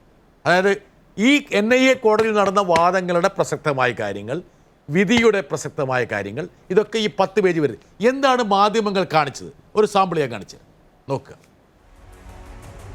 മുഖ്യമന്ത്രിയുടെ ഓഫീസിൽ സ്വപ്നയ്ക്ക് വൻ സ്വാധീനം. കേരളത്തിലെ ഏറ്റവും പ്രമുഖമായിട്ടുള്ള പത്രം കൊടുത്ത തലവാചകം ഇതാണ്. അഡ്വക്കേറ്റ് അജയകുമാർ ഇവിടെ പറഞ്ഞത്. ഇങ്ങനെ കൊടുക്കുമ്പോൾ ഒരുപാട് തെറ്റിദ്ധാരുണ്ടാവും. എനിക്ക് സങ്കടം വരുന്നു, ലജ്ജ വരുന്നു. ഈ NIA കോടതി അഡീഷണൽ സോളിസിറ്റർ ശ്രീ വിജയകുമാർ, പ്രതിഭാഗം അഭിഭാഷകൻ, ഇവരൊക്കെ നടത്തിയ പ്രസക്തമായിട്ടുള്ള വാദങ്ങളുടെ സംക്ഷിപ്ത രൂപം, കോടതിയുടെ കണ്ടെത്തൽ, കോടതിയുടെ നിഗമനം. ഈ വിധിയിൽ എവിടെയാണ് ഉന്നത സ്വാധീനമുള്ളത് കൊണ്ടാണ് ഞങ്ങൾ സ്വപ്നയ്ക്ക് ഈ പറയുന്ന ജാമ്യം നിഷേധിക്കുന്നതെന്ന് പറഞ്ഞിരിക്കുന്നത്? അഡ്വക്കേറ്റ് റഹീം, താങ്കളിലേക്ക് തന്നെ. അതായത് മലയാള മനോരമ പത്രത്തിൻ്റെ ഓഫീസിലോ മറ്റോ ഇനി NIA കോടതി ആരംഭിച്ചാൽ അവിടെ ആരെങ്കിലും ജഡ്ജിയായി പ്രഖ്യാപിച്ചാൽ ഒരു പക്ഷേ ഇതുപോലുള്ള വിധി വന്നിരിക്കും. പത്രത്തിൽ പറഞ്ഞതുപോലുള്ള വിധി. എത്ര കണ്ട് നീചവും നിന്ദ്യവുമായ രാഷ്ട്രീയ ആക്രമണമാണ് നടന്നുകൊണ്ടിരിക്കുന്നത്. ഇവിടെ ഇന്നലെ ഈ ഫ്ലോറിൽ ബഹുമാനപ്പെട്ട മുതിർന്ന മാധ്യമപ്രവർത്തകൻ ശ്രീ ശശികുമാർ സാർ പറഞ്ഞത്, ഒരു വിമോചന സമരത്തിൻ്റെ പടയാളികളായി, അപ്രഖ്യാപിത വിമോചന സമരത്തിൻ്റെ മുന്നണി പടയാളികളായി കേരളത്തിലെ മാധ്യമങ്ങൾ മാറുന്ന വളരെ ലജ്ജാകരമായ കാഴ്ചയല്ലേ കണ്ടുകൊണ്ടിരിക്കുന്നത്. ഇതിലെല്ലാം ജോലി ചെയ്യുന്ന വളരെ സത്യസന്ധരായ എത്രയോ മാധ്യമപ്രവർത്തകരുണ്ട്. എല്ലാ മാധ്യമപ്രവർത്തകരെയും കടന്നാക്രമിക്കുന്നില്ല. പക്ഷേ ആ മാധ്യമപ്രവർത്തകരെല്ലാം ഒരു പുനർവിചിന്തനത്തിന് തയ്യാറാകണ്ടേ? ഹൈക്കോടതിയുടെ ഈ കോടതി വിധി ഇവിടെ വായിക്കും, 10 പേജുള്ള കോടതി വിധി വായിക്കുമ്പോൾ ഇന്നലെ ഹൈക്കോടതി പറഞ്ഞ മറ്റൊരു കാര്യം കൂടി ഇതോട് ചേർത്ത് വായിക്കണം. ഊഹാപോഹങ്ങൾ പ്രചരിപ്പിക്കുകയല്ല മാധ്യമങ്ങളുടെ കടമ. ബഹുമാനപ്പെട്ട ഹൈക്കോടതി, ഇത് NIA കോടതിയാണല്ലോ, ഹൈക്കോടതി ഇന്നലെ ഇത് വ്യക്തമാക്കി. കേരളത്തിലെ മുഴുവൻ മാധ്യമപ്രവർത്തകരോടുമാണ് അത് പറഞ്ഞത്. ഒരു മാധ്യമ സ്ഥാപനത്തിൻ്റെ മുമ്പിൽ, ഒരു ടെലിവിഷൻ ചാനലിൻ്റെ മുമ്പിൽ ഒരു പത്രം കയ്യിൽ പിടിച്ചുകൊണ്ടിരിക്കുന്ന ഒരു പ്രേക്ഷകനെ അല്ലെങ്കിൽ വായനക്കാരനെ സംബന്ധിച്ച് താൻ വായിക്കുന്നത്, താൻ അറിയുന്നത് ശരിയാണ് എന്ന് ഉറപ്പ് നൽകേണ്ട ബാധ്യത ആ മാധ്യമത്തിനുണ്ട്. ഊഹങ്ങളാണ് ഞങ്ങൾ നൽകുന്നത് എന്ന് വരികിൽ ആ വാർത്തകൾ ഫോളോ ചെയ്തതുകൊണ്ട് എന്തർത്ഥമാണുള്ളത്? ഇവിടെ രാഷ്ട്രീയ പ്രചരണത്തിൻ്റെ ആയുധമായി മാറുന്നു. ഞാൻ ആദ്യം മുതലുള്ള ചില കാര്യങ്ങൾ കൂടി ഇതിനോട് അനുബന്ധമായി പറയുന്നത് ഉചിതമായിരിക്കുന്നു. ഒന്ന്, ഇതിൻ്റെ ആരോപണങ്ങളുടെ പ്രഭവ കേന്ദ്രം ശ്രീ K. സുരേന്ദ്രൻ്റെ ആരോപണമായിരുന്നു. രമേശ് ചെന്നിത്തല അദ്ദേഹം അത് ആവർത്തിച്ചു. മുഖ്യമന്ത്രിയുടെ ഓഫീസിൽ നിന്നും കസ്റ്റംസിനെ വിളിച്ചു. നാളിതുവരെ അതിനെ സംബന്ധിച്ച് എന്തെങ്കിലും ഒരു കാര്യം NIA എവിടെയെങ്കിലും പറഞ്ഞിട്ടുണ്ടോ? അങ്ങനെ പറയുമായിരുന്നുവെങ്കിൽ ഇപ്പോൾ പറയണ്ടേ? ഈ സ്വപ്നയുമായുള്ള ബന്ധം വെച്ച് വിളിച്ചു എന്നല്ലേ പ്രചരിപ്പിച്ചിരുന്നത്? എങ്കിൽ സ്വപ്നയുടെ ജാമ്യാപേക്ഷ തള്ളിക്കൊണ്ട് NIA ആദ്യം ഉന്നയിക്കുന്നത് ആ കാര്യമായിരിക്കില്ലേ? ഇതുവരെ പറഞ്ഞിട്ടില്ലല്ലോ. സ്വർണ്ണക്കടത്ത് കേസ് പ്രതി സ്വപ്ന രക്ഷപ്പെട്ടത് ട്രിപ്പിൾ ലോക്ക്ഡൗൺ സമയത്ത് ഇവിടെ നിന്ന് രക്ഷപ്പെട്ടതാണെന്ന് പറഞ്ഞു. പച്ചക്കള്ളമാണെന്ന് മണിക്കൂറുകൾ കൊണ്ടത് പൊളിഞ്ഞു. മുഖ്യമന്ത്രിയുടെ ശാസ്ത്രോപദേഷ്ടാവ് ഏറ്റവും ക്രൂരമായ ഒരു ആക്രമണമായിരുന്നു അത്. MC ദത്തൻ സാറിനെ ഇതിലേക്ക് വലിച്ചഴിച്ചു. MC ദത്തൻ സാറിന് സ്വപ്ന ഉപഹാരം കൊടുക്കുന്നു എന്ന പേരിലൊരു ചിത്രം പ്രസിദ്ധീകരിച്ചു. ഒരു പത്രമാണ് ചിത്രം പ്രസിദ്ധീകരിച്ചത്. പിന്നീട് ഒരു ചാനൽ തന്നെ അത് സംബന്ധിച്ച് മറ്റൊരു വാർത്ത പുറത്തു കൊണ്ടുവന്നു. കേരള പോലീസ് കസ്റ്റംസിനെ സഹായിക്കുന്നില്ല എന്ന വ്യാജ വാർത്ത പ്രസിദ്ധീകരിച്ചു. കസ്റ്റംസ് ആവശ്യപ്പെട്ടിട്ടും സഹായിക്കുന്നില്ല. ഇനി കസ്റ്റംസ് ചോദിച്ചിട്ട് CCTVകൾ കൊടുക്കുന്നില്ല. ഒരു പ്രധാനപ്പെട്ട ചാനൽ ഒരു ദിവസത്തെ പകൽ നേരത്തെ മുഴുവൻ വാർത്ത അതായിരുന്നു. പിന്നെ പ്രതിയായ സ്ത്രീ അതാണ് ഏറെ ദിവസം പിടിച്ചു നിന്നത്. ഞങ്ങൾ പിടിച്ച മുയലിന് 10 കൊമ്പെന്ന് പറഞ്ഞിട്ട് പ്രതിയായ സ്ത്രീ IT വകുപ്പിലെ ജീവനക്കാരിയാണെന്ന് തെറ്റായ കാര്യം പ്രചരിപ്പിച്ചു.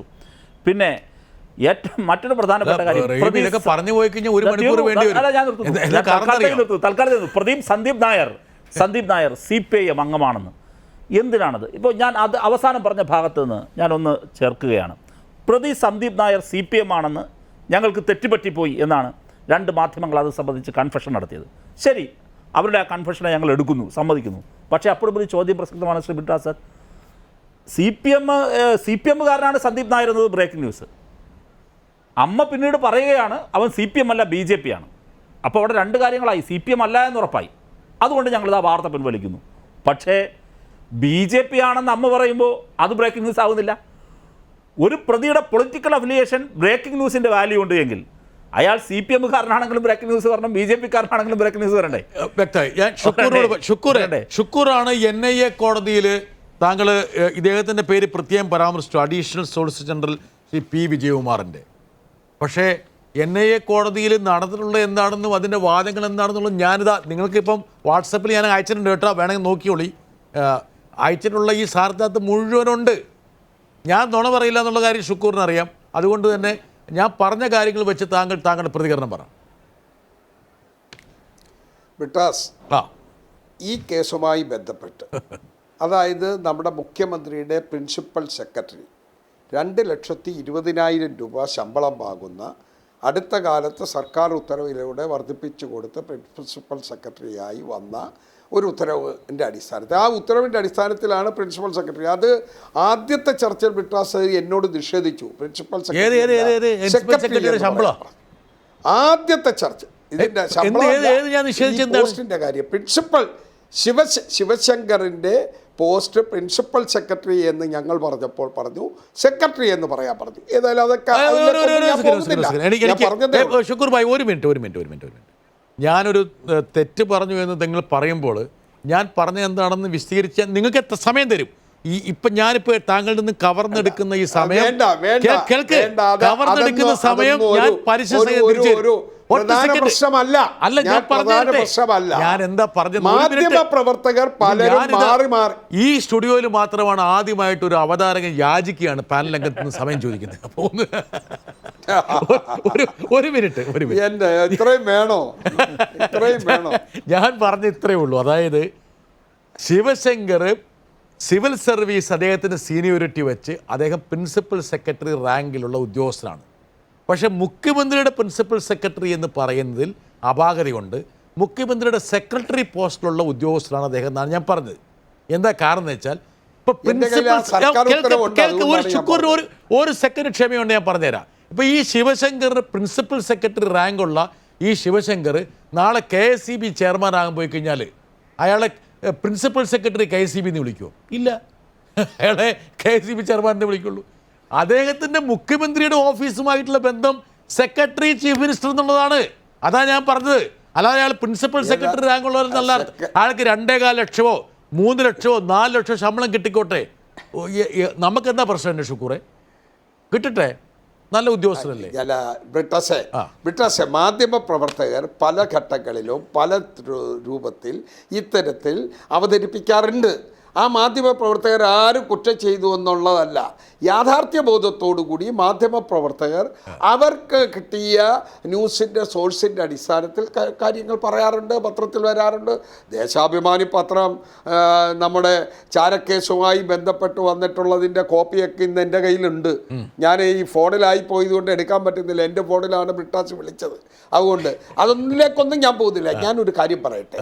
മുഖ്യമന്ത്രിയുടെ ഓഫീസിലെ പ്രിൻസിപ്പൽ സെക്രട്ടറിയാണ് ഈ സ്വപ്ന സുരേഷ് എന്ന് പറയുന്ന ഈ സ്വർണ്ണക്കള്ളക്കടത്തുകാരിയുമായിട്ടുള്ള അവിഹിത ബന്ധം. അവിഹിത ബന്ധം. ഞാൻ എനിക്ക് ശിവശങ്കറിനെ പേഴ്സണലായി അറിയാവുന്ന ഒരാളാണ്.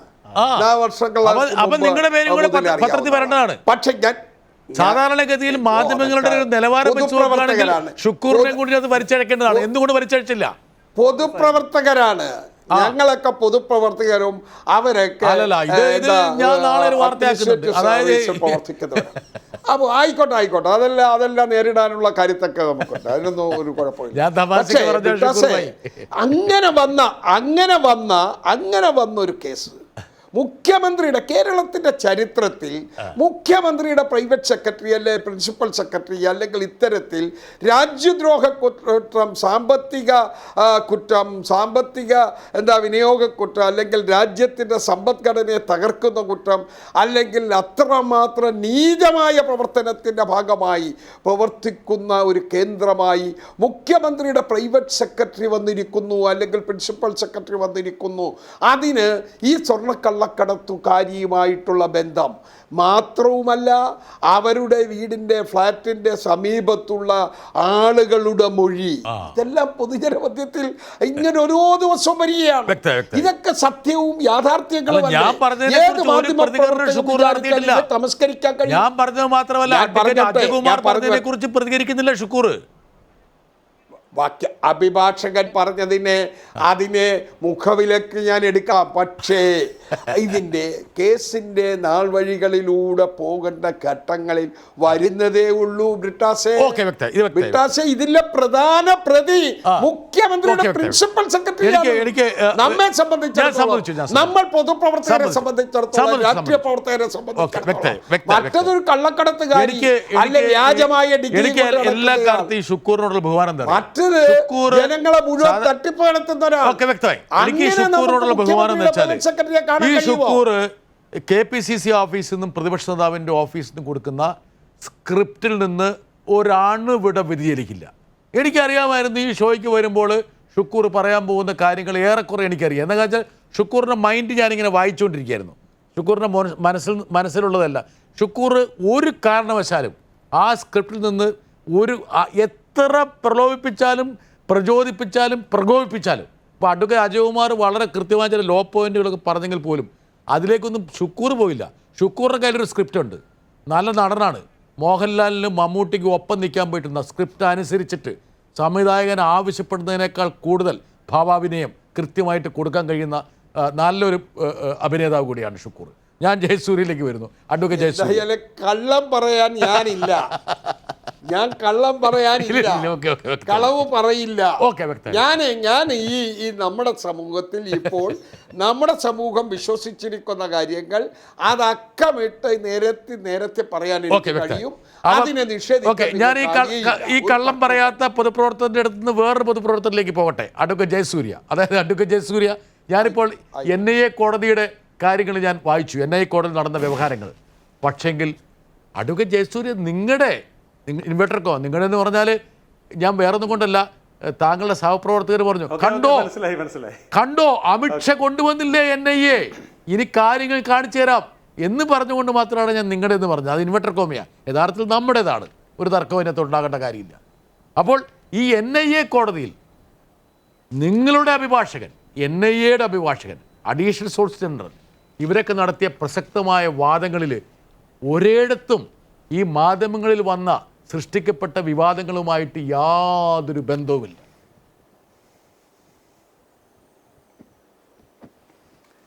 ഞാൻ ആദ്യം ഒരു സന്തോഷം പറയട്ടെ ജോൺ ബ്രിട്ടാസെ. ഞാൻ ധാരാളം തവണ ഈ കൈരളി ചാനലിൽ വന്നിട്ടുണ്ട്. പക്ഷേ ഇതുപോലെ ശാന്തമായിട്ട് വളരെ സീരിയസ് ആയിട്ടൊരു ചർച്ചയിൽ ആദ്യം പങ്കെടുക്കുക. ഞാൻ ഈ ജോൺ ബ്രിട്ടാസിൻ്റെ കൂടെ ഞാൻ അധികം ഇരുന്നിട്ടില്ല, 1-2 തവണ അതിനുള്ള അവസരം കിട്ടിയിട്ടുണ്ട്. പക്ഷേ എത്ര ശാന്തമായിട്ടാണ്, എത്ര വസ്തുനിഷ്ഠമായിട്ടാണ് അങ്ങ് ഈ ചർച്ചയെ കൊണ്ടുപോകുന്നത്. ഇത്രയും പ്രക്ഷുബ്ധമായ കേരള രാഷ്ട്രീയ അന്തരീക്ഷത്തിൽ ഇതെങ്ങനെ സാധിക്കുന്നു ഞാൻ അത്ഭുതപ്പെടുക. ഏതായാലും താങ്കൾ പറഞ്ഞ പോയിന്റിൽ നിന്ന് ഞാൻ വ്യതിചലിച്ച് വേറെ വഴിയൊന്നും സഞ്ചരിക്കുന്നില്ല. താങ്കളിപ്പോൾ ഈ NIA കോടതി വിധിയുടെ 5 പോയിന്റ്സുകളാണ് വെച്ചത്. ഒരിക്കലും ഈ പറഞ്ഞല്ലോ അദ്ദേഹം നമ്മുടെ ഈ വസ്തുതകളിൽ നിന്ന് എത്ര അകലെയാണ് മാധ്യമങ്ങൾ എന്നുള്ളതിൻ്റെ അവിടെ തന്നെ ഞാൻ നിൽക്കുകയാണ്. താങ്കൾ പറഞ്ഞ കാര്യങ്ങൾ 5 കാര്യങ്ങളാണ് ഇപ്പോൾ പറഞ്ഞത്. അതായത് ഒന്നാമത്തെ കാര്യമായിട്ട് കോടതി പറഞ്ഞു സ്വപ്നയുടെ പങ്ക് വ്യക്തം. താങ്കൾ പറഞ്ഞ അതേ വാക്ക് ഞാൻ കുറിച്ച് വെച്ചിട്ട് തിരിച്ചു പറയാം. ബാഗേജ് എടുക്കാൻ വേണ്ടി സ്വപ്ന ഇടപെട്ടു. പിന്നെ രാജ്യാന്തര ബന്ധം, അതുപോലെ സ്വപ്നയ്ക്ക് ജാമ്യം കൊടുത്താൽ അത് ഈ കേസിനെ ബാധിക്കും. 5ാമത്തെ പോയിന്റ് ജാമ്യം നിഷേധിച്ചു. ഞാൻ ഇതിൽ തന്നെ നിൽക്കുകയാണ്.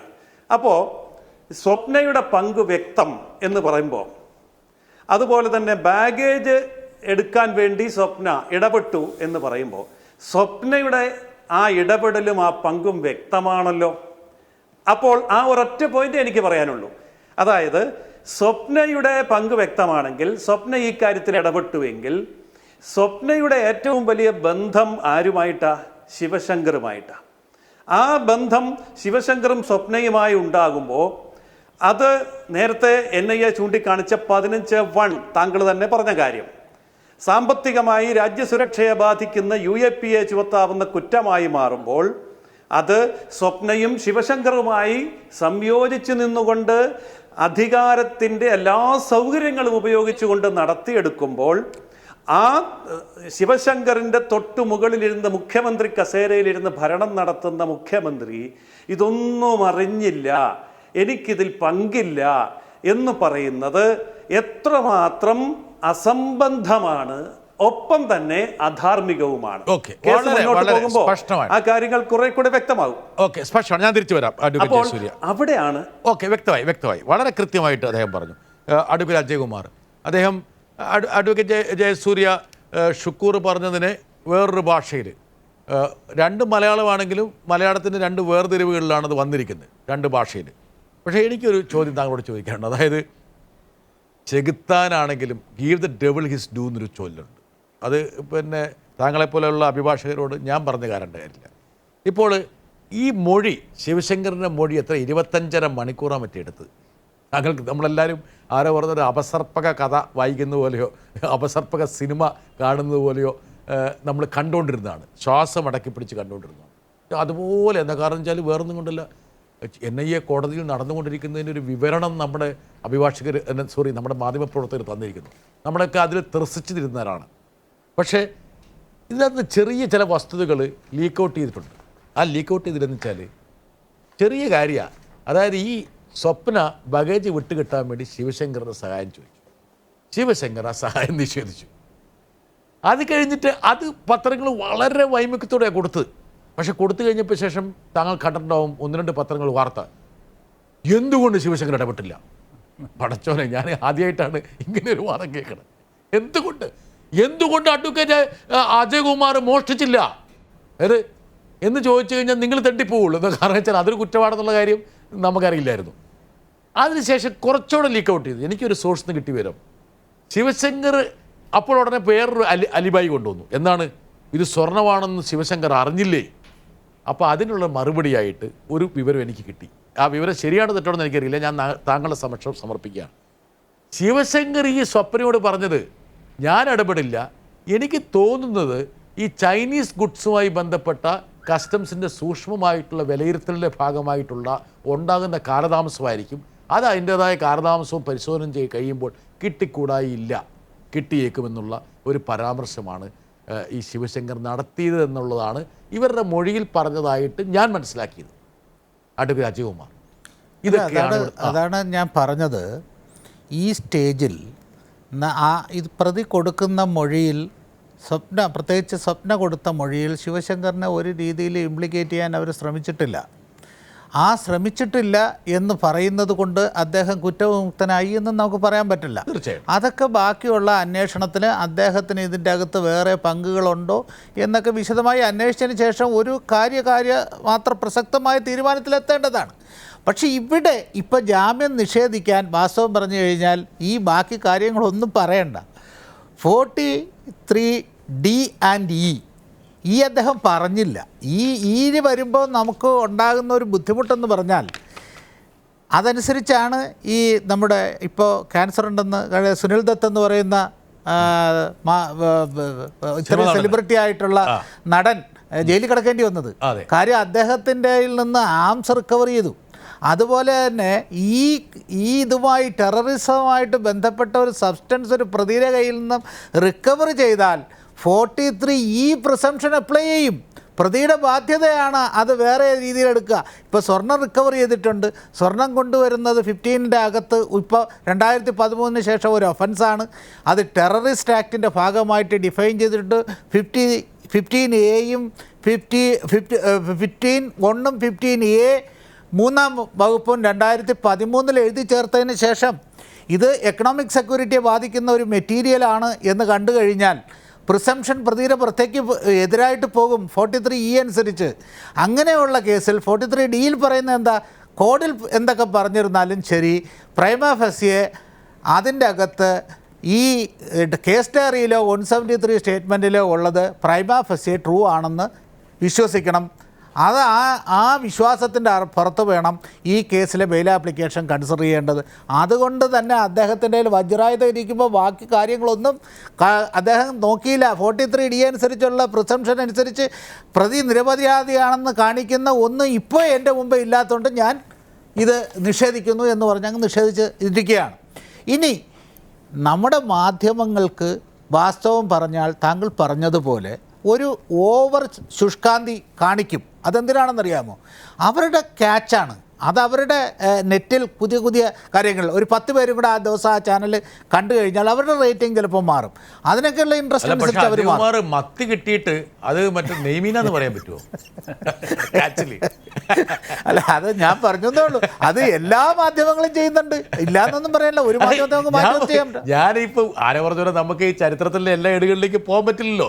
ഞാനിപ്പോ കാണിച്ചല്ലോ, ഒരു കേരളത്തിലെ ഏറ്റവും പ്രമുഖ പത്രം ആ NIA കോടതി നടന്നിട്ടുള്ള സംഭവവാസങ്ങളെ എങ്ങനെയാണ് ഏറ്റവും പ്രധാനപ്പെട്ട ഒരു തലക്കെട്ടായിട്ട്, അതായത് മുഖ്യമന്ത്രിക്ക് അടുത്ത ബന്ധം, ഇത് കാണുന്ന പിന്നെ റഹീമിന്റെ ചങ്കെടുപ്പ് കൂടാതിരിക്കുമോ?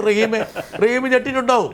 റഹീമിന് നോക്ക്, സ്വപ്നയ്ക്ക് ഓഫീസിൽ വൻ സ്വാധീനം. കാർട്ടൂണുണ്ട്, ഒരു കാർട്ടൂണുണ്ട്. അജയ്കുമാർ, ഇതൊക്കെയാണോ നിങ്ങൾ ഈ പറഞ്ഞ പോലെ ക്യാച്ച് എന്നുള്ള വാചകത്തിൽ ഒതുക്കാൻ? അല്ല, ഞാനൊരു വെബ് സെമിനാറിൽ ചോദിച്ച കാര്യം പറഞ്ഞാണ്, ഓരോ ഉദ്യോഗസ്ഥരും കാണിക്കുന്ന വീഴ്ചകൾക്ക് പൊളിറ്റിക്കൽ നേതൃത്വം ഇവിടെ റെസ്പോൺസിബിലിറ്റി ഏറ്റെടുത്തിട്ടുണ്ടോ? ഈ ചരിത്രത്തിൽ ആരും ഏറ്റെടുത്തിട്ടില്ല. ഈ പറഞ്ഞിരിക്കുന്ന കഴിഞ്ഞ പ്രാവശ്യം ശ്രീ ഉമ്മൻചാണ്ടി സാറിനെ ആയിരുന്നു ഇതുപോലെ വേട്ടയാടിയിരുന്നത്. ഇപ്പോൾ ശ്രീ സഖാവ് പിണറായി വിജയനെ വേട്ടയാടുന്നു. അതിനൊക്കെ അതിൻ്റേതായ രാഷ്ട്രീയ മുഖങ്ങളുണ്ട്. സ്വതന്ത്രമായ രാഷ്ട്രീയ പ്രവർത്തനം എല്ലാവർക്കും നടത്താം. ഞാനൊരു പ്രധാന ചോദ്യം ചോദിക്കട്ടെ. ഇന്ദിരാഗാന്ധി മരിച്ചത് അവരുടെ തന്നെ സെക്യൂരിറ്റി സ്റ്റാഫിൻ്റെ വെടിയേറ്റാണ്. രാജീവ് ഗാന്ധിയെ അസാസിനേറ്റ് ചെയ്യണമെന്ന് പറഞ്ഞ് വിദേശ ശക്തികൾ ഇവിടെ വന്ന് തമ്പടിച്ച് ഇത്രയും കാര്യമായിട്ട് അദ്ദേഹത്തിൻ്റെ ജീവൻ അപഹരിക്കുന്ന എക്സ്പ്ലോഷൻ ഉണ്ടാക്കിയത് ഇവിടുത്തെ ഏതെങ്കിലും ഏജൻസികളുടെ ഇൻ്റലിജൻസ് പരാജയമല്ലേ? ഇതൊക്കെ ആരെങ്കിലും ഏറ്റെടുത്തിട്ടുണ്ടോ? ആലോചിക്കുക. ആ രാഷ്ട്രീയ പാർട്ടികളെ പിരിച്ചുവിട്ടിട്ടുണ്ടോ? വ്യക്തമായി. പക്ഷേ വേറൊരു കാര്യമുണ്ട്. പിന്നെ അത് പിന്നെ ഷുക്കൂറിന് അറിയാം. അതായത് പിന്നെ DMK-നെ മന്ത്രിസഭയിൽ നിന്ന് പിരിച്ചു വിട്ടില്ലെങ്കിൽ ഞങ്ങൾ ഗവൺമെൻറ്റിനുള്ള പിന്തുണ പിൻവലിക്കുമെന്ന് അന്ന് കോൺഗ്രസ് പറഞ്ഞിരുന്നതാണ്. അത് വേറെ കാര്യം. അതിനുശേഷം എന്തായെന്നുള്ള കാര്യമൊക്കെ എല്ലാവർക്കും അറിയാം. റഹീം, ഇത് പിന്നെ അജയ്കുമാർ പറഞ്ഞ പോലെ ഇതൊരു ക്യാച്ചാണ്. പത്രക്കാർക്ക് വലയിലൊരു ക്യാച്ച് കിട്ടിയെന്നുള്ള പ്രതീതിയാണ്. അപ്പോൾ ഇത് ക്യാച്ച് മാത്രമാണോ, അതിന് അപ്പുറത്ത് വേറെ എന്തെങ്കിലും ഉണ്ടോ? അത് രാഷ്ട്രീയമാണ്, രാഷ്ട്രീയ താല്പര്യം മാത്രമാണ്. അത് ഇന്നലെ അദ്ദേഹം പറഞ്ഞെടുത്തതിനെ ഞാൻ വീണ്ടും നിൽക്കുന്നു. രാഷ്ട്രീയ ആയുധമായി കേരളത്തിലെ ഒരു ഭാഗം മാധ്യമങ്ങൾ മാറുന്നു. ഇല്ലെങ്കിൽ ഇതുപോലൊരു വ്യാജ വാർത്ത കൊടുക്കുമോ? ഈ വാർത്തയെ ഞാൻ ഫേക്ക് ന്യൂസ് എന്നല്ലാതെ വേറെ എന്താണ് വിളിക്കേണ്ടത്? ഇവിടെ വരുന്നൊരു പ്രശ്നമുണ്ട്. ഒരു ദിവസം ഈ വാർത്തകൾ വ്യാജമായി വരുന്നതിനെ സംബന്ധിച്ച് DGP ഒരു പരാതി കൊടുത്തു. പോലീസിൻ്റെ ആത്മവീര്യത്തെ കൊടുത്തു, പോലീസിനെതിരായ തെറ്റായ വാർത്തകൾ വരുന്നു എന്ന് പറഞ്ഞ് പരാതി കൊടുത്തു. അത് സംബന്ധിച്ച് കാര്യം ഉന്നയിച്ചപ്പോൾ പ്രതിപക്ഷ നേതാവിൻ്റെ ഒരു പ്രതികരണം ഉണ്ടായിരുന്നു. പ്രസ് കൗൺസിൽ ഓഫ് ഇന്ത്യക്ക് വേറെ റോളൊന്നും ഇല്ലാന്നേ. അതിനൊരു പ്രശ്നം എന്തെന്നറിയാമോ? മാധ്യമങ്ങൾ ശരിയാം വിധം വിചാരണ, ഈ ഫ്രീഡം ഓഫ് എക്സ്പ്രഷൻ്റെ കീഴിലാണല്ലോ മാധ്യമ സ്വാതന്ത്ര്യം വരുന്നത്. പക്ഷെ മാധ്യമങ്ങൾ കൊടുക്കുന്ന തെറ്റായ വാർത്തകൾ ഏതെങ്കിലും ഒരു തരത്തിൽ കൃത്യമായൊരു പ്രോസിക്യൂഷന് വിധേയമാക്കുന്ന നിയമ നടപടികൾ ഈ രാജ്യത്തില്ല എന്നുള്ളതൊരു പ്രശ്നമാണ്. മാധ്യമ സ്വാതന്ത്ര്യത്തെ ഹനിക്കുന്ന തരത്തിലല്ല ഞാൻ സംസാരിക്കുന്നത്. ഞാനെന്തായാലും അതിലേക്ക് വരാം. ആ ഭാഗമല്ല ഇവിടെ പ്രധാനമായും പറയേണ്ടത്. ശ്രീ ഷുക്കൂർ ചില കാര്യങ്ങൾ ഇവിടെ ഉന്നയിച്ചു. ഇവിടെ എന്തുകൊണ്ടാണ് ശ്രീ ഷുക്കൂർ 20 തവണ സ്വർണം കടത്തിയിട്ടുണ്ട് എന്ന കാര്യത്തിൽ 19 തവണയും പിടിക്കപ്പെട്ടിട്ടില്ല എന്ന കാര്യം എന്തുകൊണ്ടാണ് കോൺഗ്രസിനെ ആശങ്കപ്പെടുത്താത്തത്? ശ്രീ ജയസൂര്യൻ ഇവിടെ സംസാരിച്ചു. 19 നിങ്ങൾ ഈ 19 തവണ ആരാണ് സ്വർണം കടത്താൻ സഹായിച്ചത് പറയണ്ടേ? അങ്ങ് പറഞ്ഞു ധാർമ്മികത മുഖ്യമന്ത്രിക്കുണ്ട്. ജയസൂര്യൻ വളരെ ഭംഗിയായ വാക്കുകൾ ചേർത്ത് വെച്ചാണത് പറഞ്ഞത്.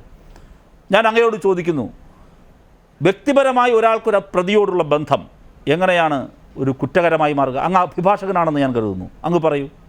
അങ്ങനെയാണെങ്കിൽ കേരളത്തിലെ മുഴുവൻ കുറ്റകൃത്യം ചെയ്ത പ്രതികളുടെയും ഭാര്യയോ ഭർത്താവോ അച്ഛനോ അമ്മയോ മകളോ മകനോ പ്രതിയരട്ടെ. ഏറ്റവും വലിയ ബന്ധം അവരല്ലേ? ഏറ്റവും വലിയ ബന്ധം അവരല്ലേ? അങ്ങനെയാണെങ്കിൽ മുഴുവൻ പ്രതികളുടെയും അങ്ങനെ വരണ്ടേ? ബന്ധം, വ്യക്തിപരമായ ബന്ധം എങ്ങനെയാണ് പ്രതിസ്ഥാനത്ത് ചേർക്കേണ്ട വരുന്നത്? ഇനി നിങ്ങൾ പറയുന്ന ആ വാദം തന്നെ എടുത്തോ. അങ്ങനെയാണെങ്കിൽ പുറത്തു വന്ന മൊഴിപ്രകാരം നിങ്ങളുടെ മാധ്യമ സ്ഥാപനത്തിലെ ഏറ്റവും പ്രധാനപ്പെട്ടയാളല്ലേ, BJPയുടെ മാധ്യമ സ്ഥാപനത്തിലെ പ്രധാനപ്പെട്ടയാളല്ലേ, മാധ്യമപ്രവർത്തകനല്ലേ ഈ സ്വപ്നയെ വിളിച്ചതും സഹായിച്ചതും എന്ന് പറയുന്നത് ബാഗേജ് വിട്ടുകിട്ടാൻ? നിങ്ങളുടെ ബാഗേജ് വിട്ടുകിട്ടാൻ എന്ന ഭാഗമാണല്ലോ എടുത്ത് ഉദ്ധരിച്ചത്. ബാഗേജ് വിട്ടുകിട്ടാൻ സ്വപ്ന ആരുടെ സഹായമാണ് തേടിയത്? ആരാണ് സഹായിച്ചത്? നിങ്ങളിലേക്കല്ലേ എത്തുക? വ്യക്തിപരമായ ബന്ധങ്ങൾ എന്നെ അന്വേഷിക്കട്ടെന്നേ. ഇവിടെ അജയകുമാർ സാർ പറഞ്ഞതുപോലെ ശിവശങ്കരൻ പ്രതിയാണോ? പ്രതിയാണെങ്കിൽ പ്രതിയാക്കട്ടെ. ആരെ വേണമെങ്കിലും പ്രതിയാക്കട്ടെ. നമ്മൾ അതുവരെ കാത്തിരിക്കുകയല്ലേ വേണ്ടത്? പ്രതിയാകാത്ത നിങ്ങൾ അവരുമായിട്ടുള്ള നിലവിൽ പ്രതി ചേർക്കപ്പെട്ടവരുമായുള്ള വ്യക്തിപരമായ ബന്ധമാണ് നിങ്ങൾ അന്വേഷിച്ചു പോകുന്നത് എങ്കിൽ ഞാൻ ചോദിക്കുന്നു, അത് നിങ്ങൾക്കെതിരല്ലേ കൂടുതൽ ബാധകമാവുക? ഇവിടെ പ്രസക്തമായ ഒട്ടനവധി കാര്യങ്ങളിൽ നിന്ന് മാറുന്നു. ഈ കേസിൻ്റെ മെറിറ്റിലേക്ക് പോകാനല്ല നിങ്ങൾക്ക് താല്പര്യം, മറിച്ച് രാഷ്ട്രീയ പ്രേരിതമായി മുമ്പോട്ട് പോകും. 2 ഇലക്ഷൻ കഴിയുന്നത് വരെ ഇവിടെ അതാണ് പ്രശ്നം. വരാൻ പോകുന്ന 2 തിരഞ്ഞെടുപ്പുകളുണ്ട്. ആ തിരഞ്ഞെടുപ്പ് കാലം വരെ ഇതെങ്ങനെയെങ്കിലും ഒന്ന് ഇഴച്ചുകൊണ്ട് പോകണം. അവിടം വരെ ഒന്ന് തള്ളിയെത്തിക്കണം. അതിന് മാധ്യമങ്ങളുടെ സഹായം തേടുകയാണ്. ഒരു നിമിഷം ഒന്ന് ആലോചിച്ച് നോക്കൂ. കേരളത്തിൽ ഈ പറയുന്ന ചില പത്രങ്ങളിലായിരുന്നുവെങ്കിൽ UDFൻ്റെ ഗതി എന്താകുമായിരുന്നു? ഈ പത്രങ്ങളെ മൈനസ് ചെയ്തുകൊണ്ടുള്ള കേരള സമൂഹത്തെക്കുറിച്ചും രാഷ്ട്രീയത്തെക്കുറിച്ചും ഒന്ന് ചിന്തിക്കൂ. കോൺഗ്രസിൻ്റെ ഗതി എന്താകുമായിരുന്നു? ഇപ്പോൾ കോൺഗ്രസ് യഥാർത്ഥത്തിൽ ഇവിടെ നോക്കുകൂലി വാങ്ങുകയാണ് ചെയ്യുന്നത്. കോൺഗ്രസിന് വേണ്ടി പണിയെടുക്കുന്നത് ഒരു സംഘം മാധ്യമങ്ങളാണ്. നോക്കുകൂലി സംശയം എന്താ? നോക്കൂലി നിരോധിച്ചല്ലേ? പക്ഷേ ഇതിലുണ്ടാവും. ഇപ്പോൾ നോക്കുകൂലി ഇത് യഥാർത്ഥത്തിൽ കോൺഗ്രസിന് വേണ്ടി എന്താ ഞാൻ വെറുതെ പറഞ്ഞതല്ല. പ്രതിപക്ഷ നേതാവിനോട് ചില കാര്യങ്ങൾ ചോദിച്ചു. നിങ്ങൾ എങ്ങനെയാണ് ഇത് ഉന്നയിച്ചത്? പത്രത്തിൽ വന്നില്ലേ? ഇപ്പോൾ ഉദാഹരണത്തിന് ആര് വിളിച്ചു എന്ന് ചോദിച്ചു. നിങ്ങൾ ആരാണ് വിളിച്ചത്? അല്ല, വിളിച്ചല്ലോ, അല്ല വിളിച്ചിട്ടുണ്ടാകുമല്ലോ. എന്തുകൊണ്ടാണ് നിങ്ങളത് പറയുന്നത്? പത്രത്തിൽ വന്നല്ലോ. അപ്പോൾ പത്രങ്ങൾ എഴുതുന്നു, പത്രത്തിൽ വരുന്നത് പ്രതിപക്ഷ നേതാവ് പറയുന്നു. പ്രതിപക്ഷ നേതാവ് പറയുന്നത് അടുത്ത ദിവസം വീണ്ടും കൂടുതൽ ഫലിപ്പിച്ച് പത്രങ്ങൾ ആവർത്തിക്കുന്നു. അതേ പ്രതിപക്ഷ നേതാവ് പറയുന്ന കാര്യം വന്നിട്ട് നമ്മുടെ മുഖ്യമന്ത്രിയോട് ചോദിക്കുന്നു ചില മാധ്യമപ്രവർത്തകർ. ഇവിടെ വരുന്ന പ്രശ്നം മാധ്യമ വാർത്ത വളരെ പ്രസക്തമായി മാറുന്നു എന്നുള്ളതാണ്. ലാവ്ലിൻ കേസുകൾ ഇത് കാണാൻ കഴിയും. മാധ്യമ വാർത്തയെ അടിസ്ഥാനപ്പെടുത്തി കേസുകൾ കൊടുക്കുന്നു. അത് ഞാൻ അവിടെ നോക്കുക. അതായത്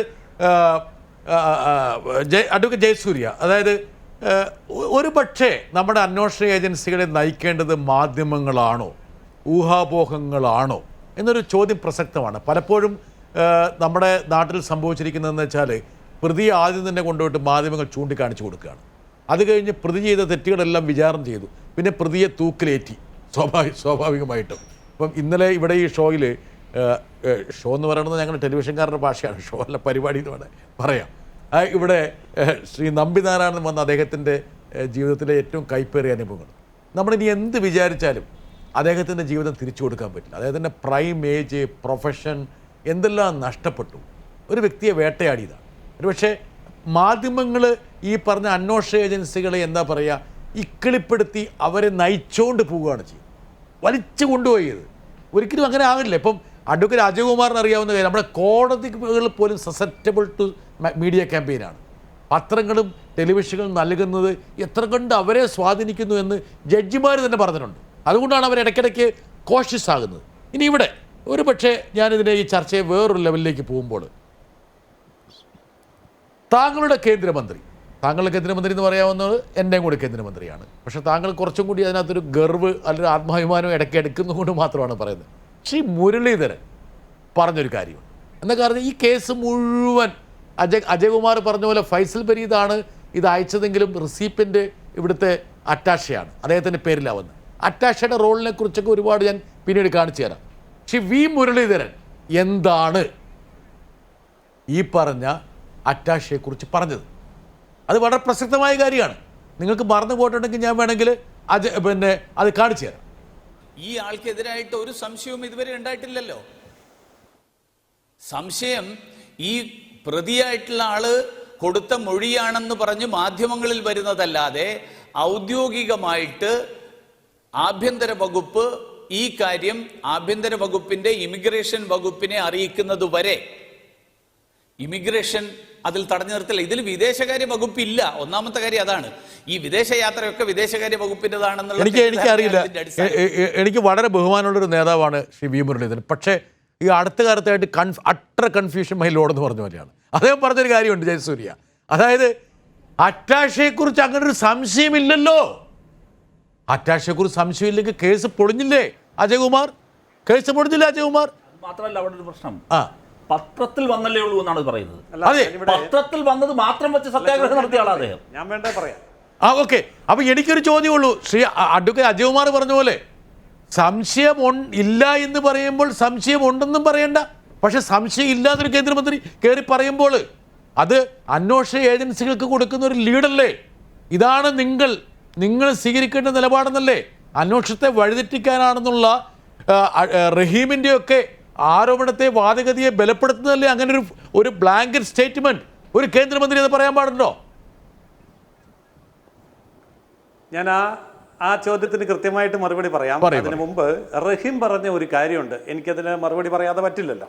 അതുകൊണ്ടാണ് വ്യക്തിപരമായ ബന്ധം അതിനെ ഈ രീതിയിൽ ഉപയോഗിക്കാമോ, ഇങ്ങനെ ആരോപണത്തിന് ഉപയോഗിക്കാമോ എന്ന് റഹീം ചോദിച്ചത് വളരെ ശരിയാണ്, ഞാൻ അംഗീകരിക്കുന്നു. വ്യക്തിപരമായ ബന്ധം പലരുമായിട്ടുണ്ടാകും. അത് മുഖ്യമന്ത്രിക്കാണെങ്കിലും മറ്റാർക്കുമാണെങ്കിലും പലരുമായിട്ട് വ്യക്തിപരമായ ബന്ധം ഉണ്ടാകും. അതൊക്കെ ഈ കേസുമായിട്ട് ബന്ധപ്പെടുത്തുക എന്ന് പറയുന്നത് രാഷ്ട്രീയമാണ്, ദുഷ്ടലാക്കാണ്. അതൊക്കെ ഓക്കെ, ഞാൻ അംഗീകരിക്കുന്നു റഹീം പറഞ്ഞത്. പക്ഷേ ഇവിടെ സ്വപ്നയ്ക്ക് വ്യക്തിപരമായ ബന്ധമല്ലല്ലോ. സെക്രട്ടേറിയറ്റിനകത്തിരിക്കാൻ അധികാരം കൊടുത്ത് കേരള ഗവൺമെൻറ്റിൻ്റെ ഔദ്യോഗികമായ ചിഹ്നം, മുദ്ര അത് തൻ്റെ വിസിറ്റിംഗ് കാർഡിൽ അടിച്ച്, അതുപോലെ തന്നെ എല്ലാവിധ അധികാര സ്ഥാനങ്ങളിലും എപ്പോഴും കടന്നു ചെല്ലാനുള്ള അവസരം കൊടുത്ത്, പ്രിൻസിപ്പൽ സെക്രട്ടറി ശിവശങ്കരനുമായിട്ട് നല്ല ബന്ധത്തിൽ, മുഖ്യമന്ത്രിയുമായി നല്ല ബന്ധത്തിൽ കാര്യങ്ങളൊക്കെ കൈകാര്യം ചെയ്ത് 10ാം ക്ലാസ് പാസ്സാകാത്തയാളിന് IAS-കാരനേക്കാൾ കൂടുതൽ ശമ്പളം കൊടുത്ത് അവിടെ നിയമിക്കപ്പെടുമ്പോൾ അത് വ്യക്തിപരമായ ബന്ധമാണോ? തീർച്ചയായിട്ടും വ്യക്തിപരമായ ബന്ധമല്ല, ഔദ്യോഗികമായ ബന്ധമാണ്. ആ ഔദ്യോഗികമായ ബന്ധമാണ് രാജ്യസുരക്ഷയ്ക്ക് വിരുദ്ധമായ രീതിയിൽ ദുരുപയോഗം ചെയ്യപ്പെട്ടത്. അതുകൊണ്ട് ഇത് കേവലം വ്യക്തിപരം എന്ന് പറഞ്ഞ് തള്ളാനാവില്ല. ഇത് ഔദ്യോഗികമായ രംഗത്ത് അനർഹമായിട്ടുള്ള കുറ്റവാളിയായിട്ടുള്ള ഒരാളിനെ അവരോധിച്ചിട്ടുണ്ടെങ്കിൽ അത് തീർച്ചയായിട്ടും അതീവ ഗൗരവമായിട്ട് എടുക്കേണ്ടതാണ്. അതുകൊണ്ട് ഇതൊരിക്കലും അങ്ങനെ നമുക്ക് വ്യക്തിപരം എന്ന് പറഞ്ഞ് തള്ളുന്നത് ശരിയല്ല. ഇനി രണ്ടാമത്തെ കാര്യം, നമ്മളിപ്പോൾ ഏറെ ചർച്ച ചെയ്ത വിഷയം ഈ മാധ്യമങ്ങളിൽ ഏറ്റവും കൂടുതൽ തെറ്റായ വാർത്തകൾ വരുമ്പോൾ വേദന തോന്നുന്നു എന്ന് ബ്രിട്ടാസ് പറഞ്ഞല്ലോ. ഈ വേദന ഒത്തിരി കാലമായിട്ട് അനുഭവിച്ചുകൊണ്ടിരിക്കുന്നവർ ഞങ്ങളാണല്ലോ. മാധ്യമ വാർത്തയും യാഥാർത്ഥ്യവും തമ്മിൽ യാതൊരു ബന്ധവുമില്ലാതെ BJP-യെക്കുറിച്ചും BJP നേതാക്കന്മാരെക്കുറിച്ചും ഉണ്ടായിരുന്ന എല്ലാ വാർത്തകളും വരുമ്പോൾ ഞങ്ങളിത് പറഞ്ഞുകൊണ്ടിരുന്നതല്ലേ. അന്ന് ആ മാധ്യമ ജയസൂര്യയെക്കുറിച്ച് ഞാൻ ഏത് വാർത്തയെ കൊടുത്തിരിക്കുന്നത്? ആരെങ്കിലും ഞാൻ കൊടുത്തിട്ടുണ്ടോ? എനിക്ക് എന്റെ കാര്യമല്ലേ പറഞ്ഞുള്ളൂ. ഞാൻ തെറ്റ് ചെയ്തിട്ടില്ല ഞാൻ പറയണില്ല. സ്വയം വിമർശനാത്മകമായിട്ടാണ് ഞാൻ പറയുന്നത്. അല്ലല്ല, എന്നെ കുറിച്ചല്ല പറഞ്ഞത്. പിന്നെ അല്ല, മുഖ്യമന്ത്രിയെ കുറിച്ച് പറഞ്ഞപ്പോൾ ഞാൻ മുഖ്യമന്ത്രിയെ കുറിച്ച് മാത്രമല്ല, ഞാൻ പൊതുവെ പറഞ്ഞാണ്. അതേപോലെ ഒരു പ്രതിക്ക് അവകാശം, ഞാനും പറഞ്ഞത് സ്വപ്നയ്ക്ക് അവകാശമുണ്ടെന്ന് വിശ്വസിക്കുന്നതാണ്. ഒരു പ്രതിക്ക് അവകാശമുണ്ട്, തീർച്ചയായിട്ടും ഉണ്ട്. ഉണ്ട്, തീർച്ചയായിട്ടും പ്രതിക്ക് അവകാശമുണ്ട്. അവകാശമില്ലെന്ന് പറയുന്നില്ല, തീർച്ചയായിട്ടും ഉണ്ട്. അപ്പോൾ ഇത് ഈ ഒരു സാഹചര്യത്തിൽ മാത്രം ചർച്ച ചെയ്യപ്പെടുകയും ഇതിനു മുമ്പ് ചർച്ച ചെയ്യപ്പെടണമെന്ന് ആഗ്രഹിക്കുകയും പറയുകയും ചെയ്തപ്പോൾ ചർച്ച ചെയ്യപ്പെടാതിരിക്കുകയും ചെയ്തത് ഏതായാലും കാലത്തിന്റെ ഒരു വിധിവിഹിതം എന്നതുപോലെ ഇപ്പം നമുക്കിത് ചർച്ച ചെയ്യാൻ ഒരു അവസരം ഉണ്ടായിരിക്കുന്നു. അതൊരു പ്രധാനപ്പെട്ട കാര്യം തന്നെയാണ്. ഞാൻ താങ്കൾ പറഞ്ഞ കേട്ടു. ഞാൻ പറഞ്ഞ, അതായത് ഞാൻ താങ്കളെ ഡിസ്റ്റർബ് ചെയ്യുകയാണെന്ന് വിചാരിക്കരുത്, ഇന്ററപ്റ്റ് ചെയ്യാന്ന് വിചാരിക്കരുത്. മാധ്യമങ്ങൾ ആത്മപരിശോധന നടത്തണമെന്ന് ഞാൻ ഇന്നും ഇന്നലെയും പറഞ്ഞതല്ല, എത്രയോ കാലമായിട്ട് ഞാൻ പറയുന്നതാണ്. താങ്കൾക്ക് വേണമെങ്കിൽ 5 വർഷം മുമ്പോ 10 വർഷം മുമ്പോ ഞാൻ പറയുകയോ എഴുതുകയോ ചെയ്തിട്ടുള്ള കാര്യങ്ങളെക്കുറിച്ച് ഞാൻ പറയാൻ വേണമെങ്കിൽ, ഞാൻ നേരത്തെ പറഞ്ഞ പോലെ ഞാൻ ഇതിന്റെ മുകളിൽ അതുകൊണ്ട് ഞാൻ ഇക്കാര്യത്തിൽ ഒരിക്കലും മാറിയിട്ടില്ല. എന്റെ നിലപാട് വളരെ വ്യക്തമാണ്. രണ്ടാമത്തെ കാര്യം, നിങ്ങളെ പോലുള്ള പൊതുപ്രവർത്തകർ ഓഡിറ്റിങ്ങിന് വിധേയമാകുന്നുണ്ടെങ്കിൽ അതുപോലുള്ള ഓഡിറ്റിങ്ങിന് വിധേയരാകാനുള്ള അവസരവും ഉത്തരവാദിത്വവും മാധ്യമങ്ങൾക്കുണ്ടെന്ന് ഞാൻ പറയുന്ന ആളാണ്. നെടുന്തൂണ് നാലാമത്തെ പറഞ്ഞ് ചുമ്മാ വലിയ പൊയ്വടി അടിക്കുമ്പോൾ, അതായത് ഇവരൊക്കെ സ്ക്രൂട്ടനൈസ് ചെയ്യപ്പെടുന്ന പോലെ സ്ക്രൂട്ടനിക്ക് വിധേയരാകാനുള്ള ഉത്തരവാദിത്വം മാധ്യമങ്ങൾക്കുണ്ട് എന്ന് ഞാൻ എപ്പോഴും പറയാറുണ്ട്. അല്ലാതെ പരിശുദ്ധ പശുക്കളല്ല നമുക്ക് വേണ്ടത്. തീർച്ചയായിട്ടും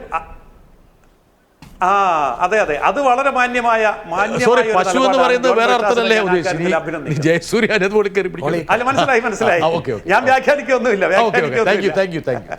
അപ്പൊ ആ ഒരു സ്റ്റാൻഡ് എനിക്കിപ്പോ വളരെ സന്തോഷം. എന്താന്ന് വെച്ചാൽ ഈ കൈരളി ചാനലിൽ ഇരുന്നു കൊണ്ട് തന്നെ ഇതൊക്കെ കേൾക്കാനുള്ള ഭാഗ്യം തന്നല്ലോ ഈശ്വര എന്നുള്ളതാണ്.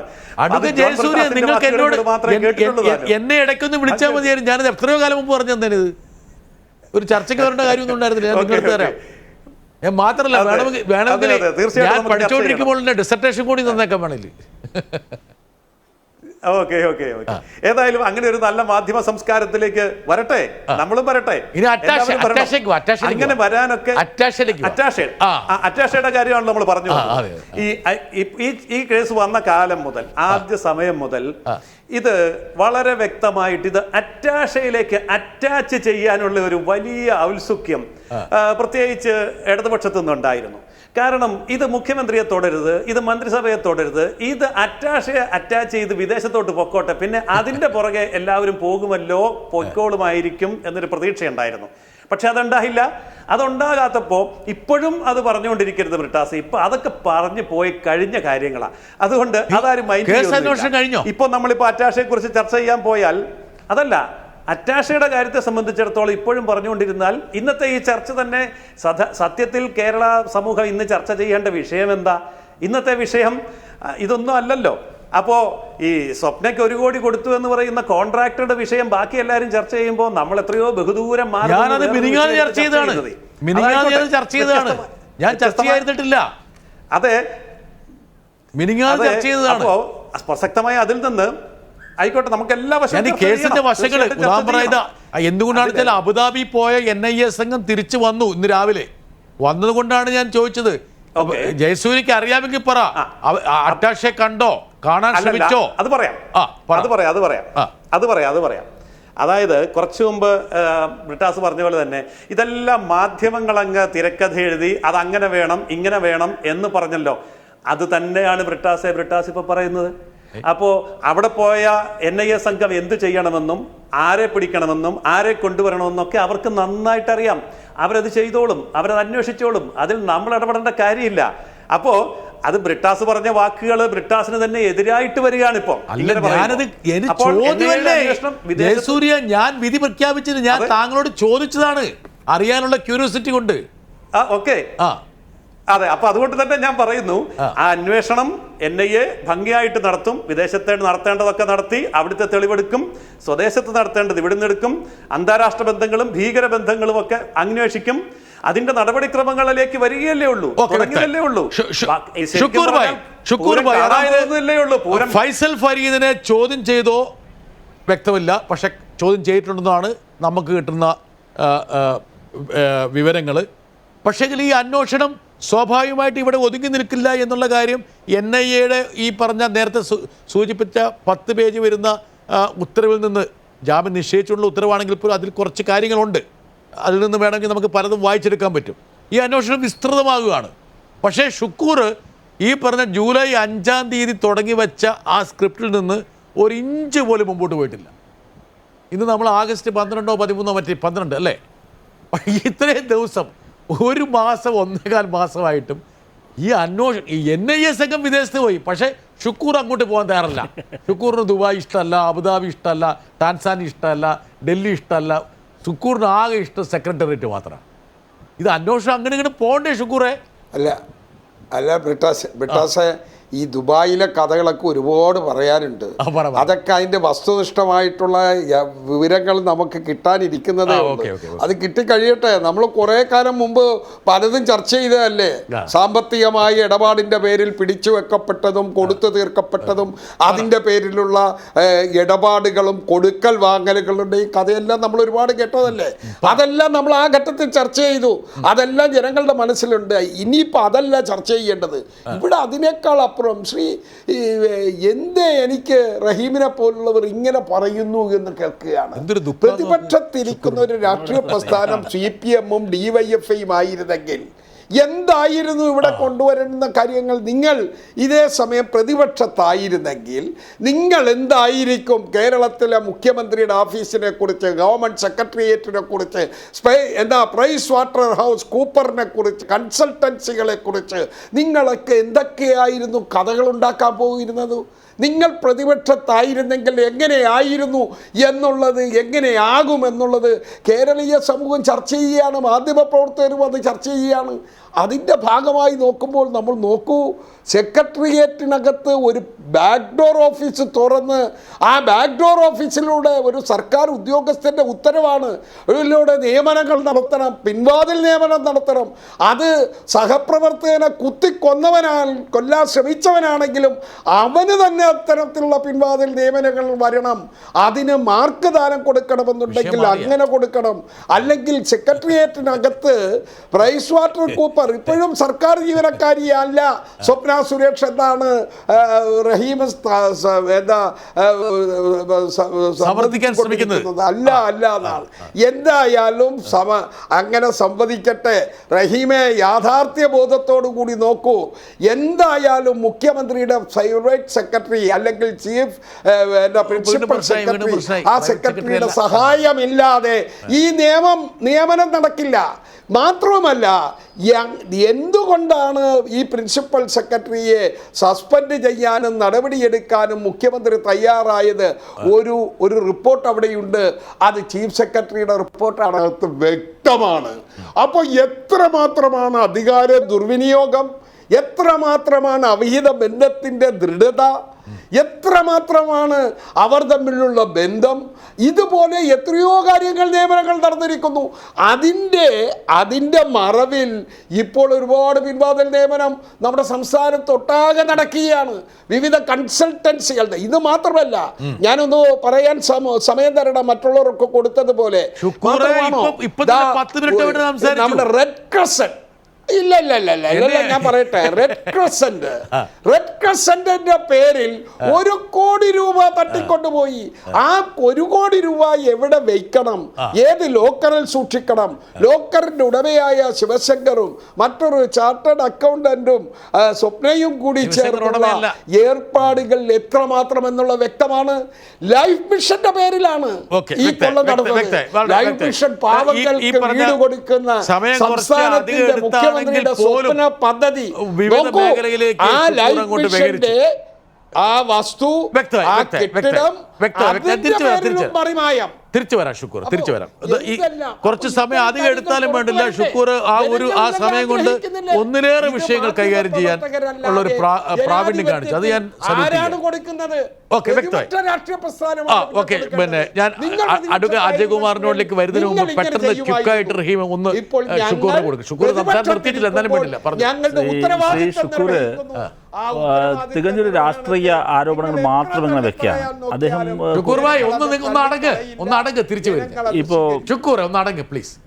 ഇപ്പോൾ അദ്ദേഹം ചോദിച്ചൊരു കാര്യമുണ്ട്. ഞങ്ങളായിരുന്നു പ്രതിപക്ഷത്തെങ്കിൽ ഈ കൺസൾട്ടൻസികൾക്കെല്ലാം എതിരെ എന്ത് ചെയ്യുമായിരുന്നു? ഈ PwC നിങ്ങളുടെ കാലത്ത് വന്നിട്ടുണ്ട്. ഗ്ലോബൽ ഇൻവെസ്റ്റേഴ്സ് മീറ്റ് ഈ കേരളത്തിൽ നടക്കുന്നത് നിങ്ങളുടെ കാലത്തല്ലേ? ഇതേ കൺസൾട്ടൻസി ഇവിടെ വന്നിട്ടുണ്ട്. അവരുടെ ആ പ്രോജക്റ്റിന് വേണ്ടി നിർദ്ദിഷ്ട കാലത്തേക്ക് ഇതുപോലെ ഒരുപാട് പേരെ നിയമിച്ചിട്ടുമുണ്ട്. കൺസൾട്ടൻസിക്കൊക്കെ അനുകൂലമായിട്ടുള്ള സംവിധാനത്തിന്റെ ഭാഗമാണ് ഞങ്ങളുടെ പാർട്ടി. അതാണെന്ന് ഞങ്ങള് ആഗോളവൽക്കരണം, അതാണ് ചോദിക്കുന്നത്. അതല്ലാതെ അങ്ങയുടെ സമയമല്ലല്ലോ, ഇതെന്റെ സമയമല്ലേ? ശ്രീ A ഷുക്കൂർ അങ്ങ് ഉന്നയിച്ചത് അതായത് ഇതൊരു രാഷ്ട്രീയപരമായ കലാപരിപാടിയാണ്. മറുപടി തരണം. അവസാനിപ്പിക്കുന്നേ. ഇതിന് മറുപടി എന്റെ അരോചകമാണ്. ഒരു സെക്കൻഡ്, ഞാനിവിടെ സ്റ്റോപ്പ് വാച്ച് വെച്ചിട്ടുണ്ട്. ഈ സ്റ്റോപ്പ് വാച്ചിന് ഏറ്റവും കൂടുതൽ സമയം എടുത്തിരിക്കുന്ന ഷുക്കൂറാണ്. ഓക്കെ, ശ്രീ ഷുക്കൂർ പറഞ്ഞ എന്താണ് അദ്ദേഹം പറഞ്ഞത്? ഇത് രാഷ്ട്രീയ കലാപരിപാടിയാണ്. നിങ്ങൾ പ്രതിപക്ഷത്തായിരുന്നെങ്കിൽ നിങ്ങളും ചെയ്യുമായിരുന്നു, ഇതിനേക്കാൾ കൂടുതൽ ചെയ്യുമായിരുന്നു. ഞങ്ങൾ അല്പം കുറച്ചേ ചെയ്യുന്നുള്ളൂ എന്നാണ് പറഞ്ഞത്. ഞാൻ അങ്ങനെയാണ് പറയുന്ന കാര്യം. ഈ കൺസൾട്ടൻസിയുമായി ബന്ധപ്പെട്ടാണല്ലോ അങ്ങ് പ്രധാനമായും ഉന്നയിച്ചത്. ഞാൻ ചോദിക്കുന്ന ഒരു കാര്യം, കൺസൾട്ടൻസിയുമായി ഇതേ കൺസൾട്ടൻസി നിങ്ങൾ ഉന്നയിക്കുന്ന PWC ജിമ്മിന് ഇവിടെ വന്നില്ലേ? എത്രയോ പ്രൊജക്ടിന് വന്നു. പ്രശ്നമുണ്ടാകുമ്പോൾ ആ പ്രശ്നത്തോട് പ്രതികരിക്കും. അങ്ങ് നടക്കും. ഇങ്ങനെ ഇടപെടൽ ഇടയ്ക്കേറി ഇത് വളരെ അരോചകമാണ്. അങ്ങ് പറയുമ്പോൾ എനിക്ക് ഉണ്ടായിരുന്നില്ലേ? ഇവിടെ നോക്കൂ ശ്രീ ഷുക്കൂറെ, കഴിഞ്ഞ ഗവൺമെൻറ്റിൻ്റെ കാലത്ത് നിങ്ങളുടെ പ്രശ്നം എന്താണ്? കഴിഞ്ഞ ഗവൺമെൻറ്റിൻ്റെ കാലത്ത് നിങ്ങളുടെ മുഖ്യമന്ത്രിയുടെ ആഫീസ്, നിങ്ങളുടെ മുഖ്യമന്ത്രിയുടെ ഔദ്യോഗിക വസതി കുറച്ച് ചെളിയിൽ മുങ്ങിപ്പോയി. അതുകൊണ്ടൊരു അല്പം ചെളിവാരിയെങ്കിലും ഇപ്പോൾ ഒന്ന് എറിയണം. അതിനുവേണ്ടി വ്രതമെടുത്തിറങ്ങിയിരിക്കുകയാണ്. കഴിഞ്ഞതിന് എങ്ങനെയായി? ഇപ്പോൾ കഴിഞ്ഞതിന് എങ്ങനെയായി നിങ്ങൾ പറ. കഴിഞ്ഞതിന് അന്വേഷണ കമ്മീഷൻ വെച്ചു. ആ അന്വേഷണ കമ്മീഷൻ വെച്ചതാരാ? നിങ്ങളാണ് വെച്ചത്. നിങ്ങൾ വെച്ച അന്വേഷണ കമ്മീഷൻ, നിങ്ങളുടെ ചോയ്സ് ആയിരുന്നു അന്വേഷണ കമ്മീഷൻ. ആ അന്വേഷണ കമ്മീഷൻ എന്താ കണ്ടെത്തിയത്? ആ കണ്ടെത്തിയത് രാഷ്ട്രീയ പ്രേരിതമാണോ? ശിവരാജന് രാഷ്ട്രീയമുണ്ടോ? അങ്ങ് പറ. നിങ്ങൾ വെച്ച ആളാണല്ലോ ശ്രീ ജസ്റ്റിസ് ശിവരാജന്. അദ്ദേഹത്തിന് ഇതുണ്ടോ? കമ്മീഷനുണ്ടോ? ബഹുമാനപ്പെട്ട കമ്മീഷൻ കണ്ടെത്തിയ കാര്യങ്ങൾ ബ്ലാക്ക് ആൻഡ് വൈറ്റിൽ ഇവിടെ ഇരിക്കല്ലേ? ആ കണ്ടെത്തിയ കാര്യങ്ങൾ മാത്രം നോക്കിയിട്ട് പറയട്ടെ അപ്പോൾ നിങ്ങൾക്ക് എന്താ? അതൊക്കെ വസ്തുതകളായിരുന്നു. വസ്തുതകൾ ഞങ്ങളുടെ ഗവൺമെൻറ് കാലത്ത് ഉയർന്നു വന്നാൽ പ്രതിപക്ഷം പ്രതികരിക്കണം. ഇല്ലാത്ത കാര്യങ്ങൾ ഉണ്ടാക്കിയിട്ട് വെറുതെ കല്ലെറിഞ്ഞിടാൻ നിൽക്കരുത്. അത് ശരിയാവില്ല.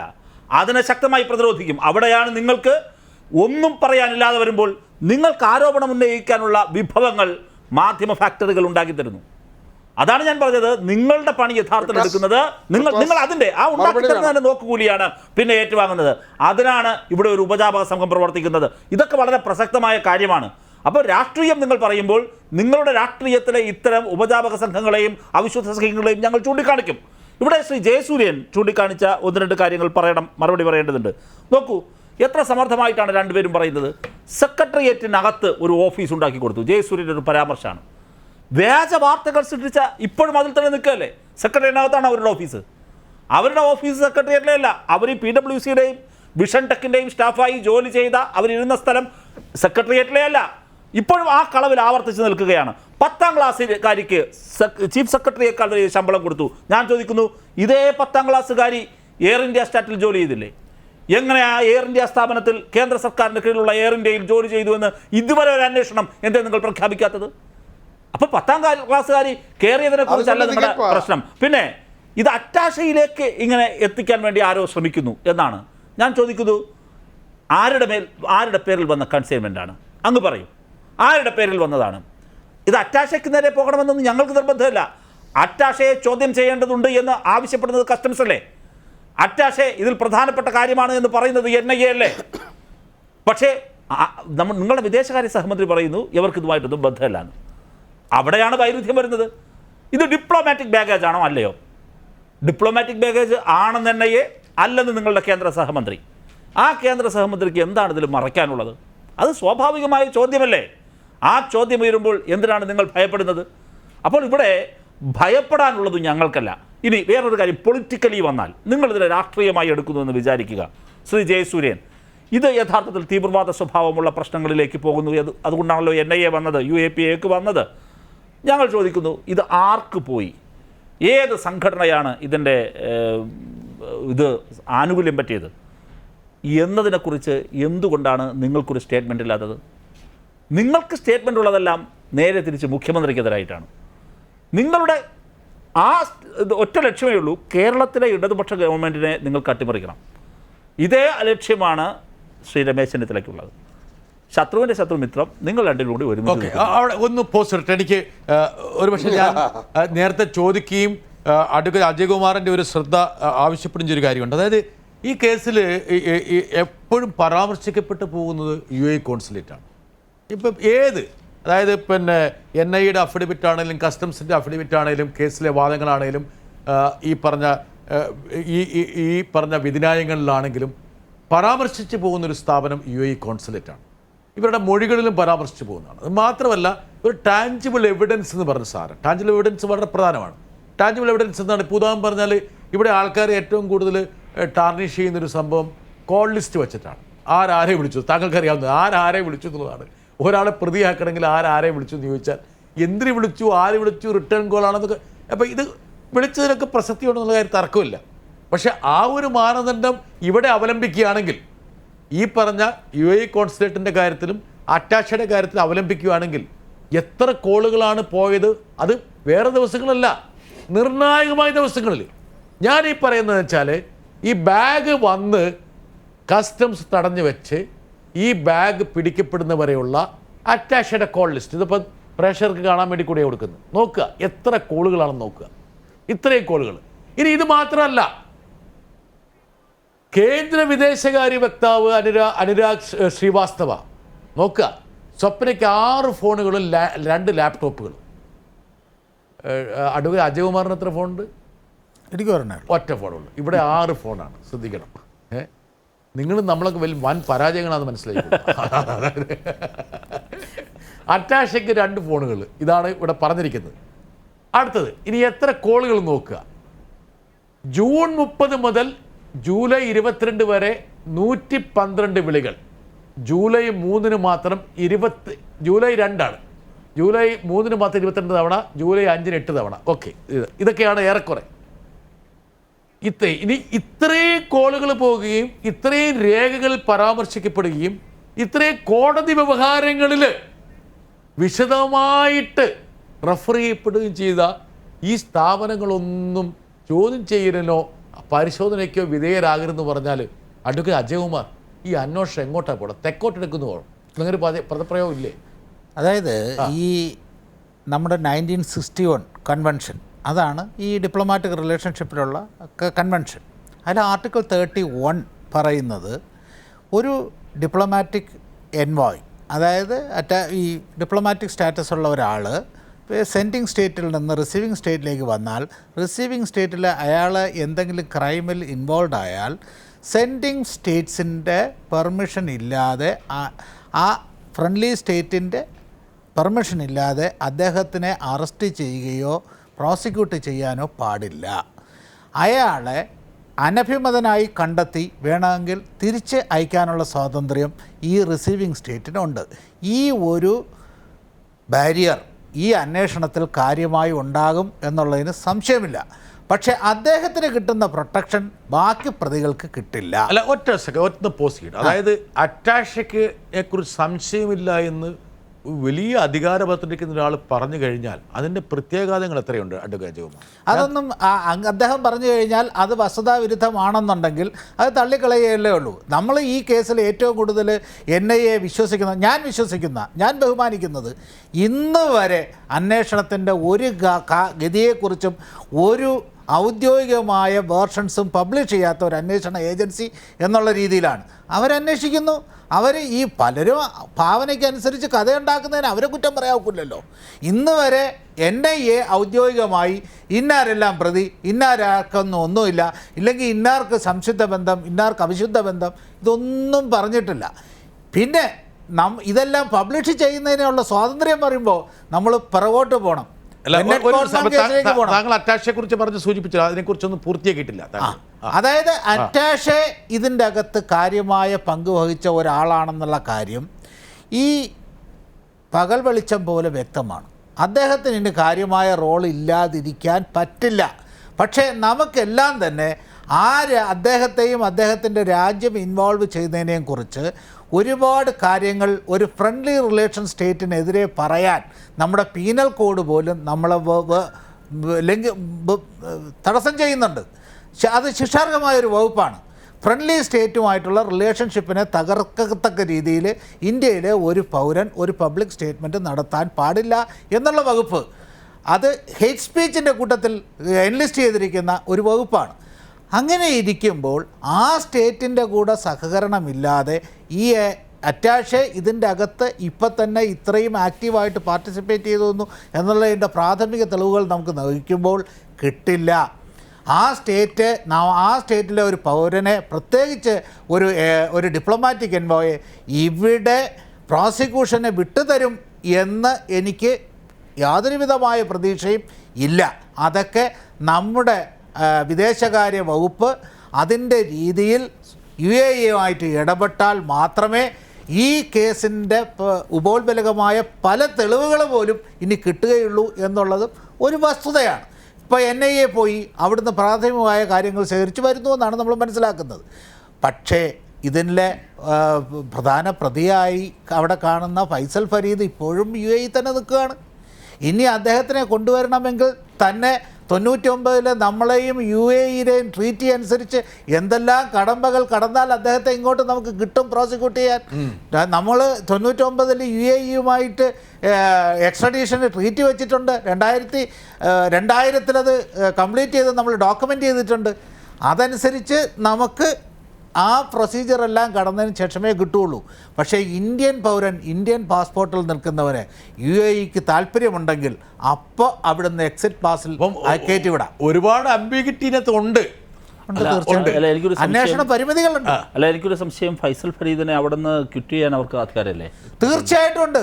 കാര്യം ഇന്ത്യൻ പാസ്പോർട്ടിൽ നിൽക്കുന്നവൻ, അവൻ യാതൊരു വിധമായ അസൈലവും അവിടെ തേടാത്തവൻ, അവനെ UAE ഗവൺമെന്റ് ഇന്ന് വിചാരിച്ചാൽ എക്സിറ്റ് പാസ് അടിച്ചു. പ്രത്യേകിച്ച് എന്തുകൊണ്ട് അയാളെ കൊണ്ടുവന്നില്ല?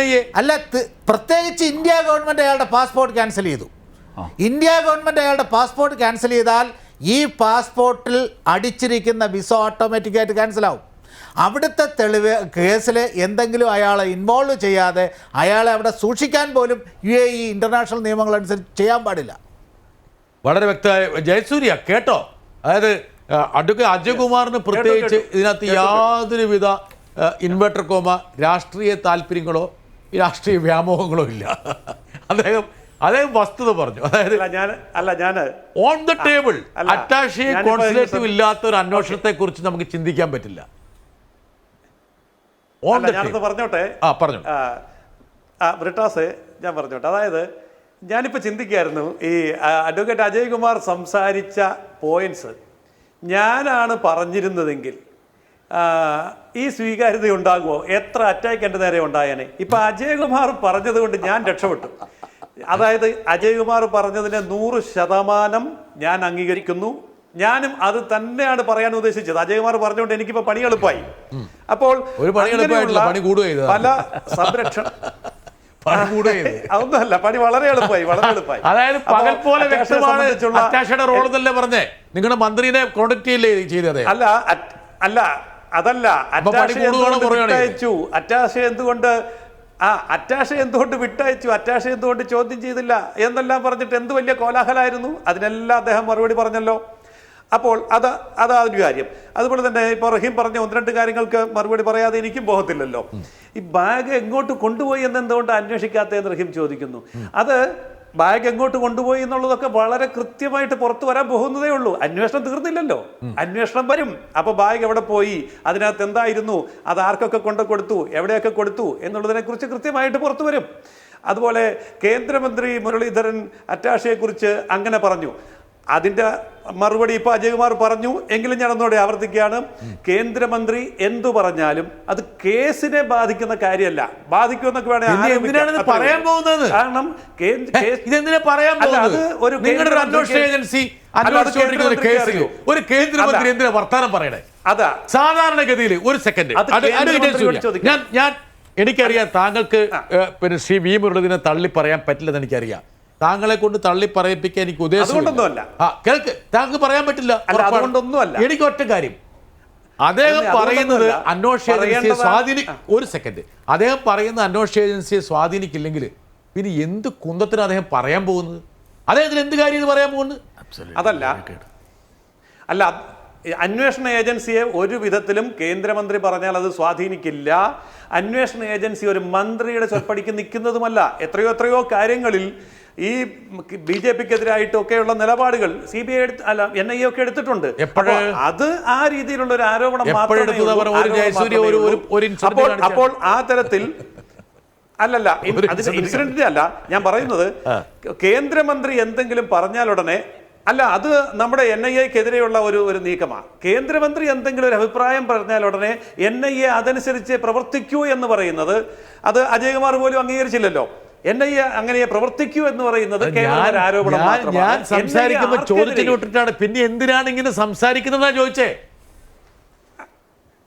അപ്പൊ അത് അദ്ദേഹത്തിന്റെ ഇഷ്ടമായിട്ട് അദ്ദേഹത്തിന് ഇഷ്ടം. സംസാരിക്കണമെങ്കിൽ സംസാരിക്കും. ഓക്കേ, അത് ഇഷ്ടം. അദ്ദേഹത്തോടാണ് ചോദിക്കേണ്ടത്. ഞാൻ വിട്ടു. കേന്ദ്രമന്ത്രിയോടാണ് ചോദിക്കേണ്ടത്. അദ്ദേഹം എന്തുകൊണ്ട് സംസാരിച്ചു എന്നുള്ളത് ജോൺ ബ്രിട്ടാസ് വി മുരളീധരനോട് ചോദിച്ചിരിക്കണം എന്നാണ് അഡ്വക്കേറ്റ് ജയസൂര്യ പറയുന്നത്. യെസ്, അത് തന്നെയാണ്. നേരിട്ട് ചോദിക്കൂ, അദ്ദേഹം പറയും. ഓക്കെ.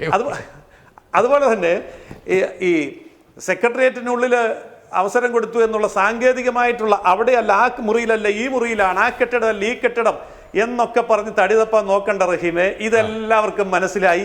സ്വപ്ന ആരാ, എവിടെയാ, എന്താ, എത്രമാത്രം അധികാരമാണ് കൈകാര്യം ചെയ്തതെന്നൊക്കെ.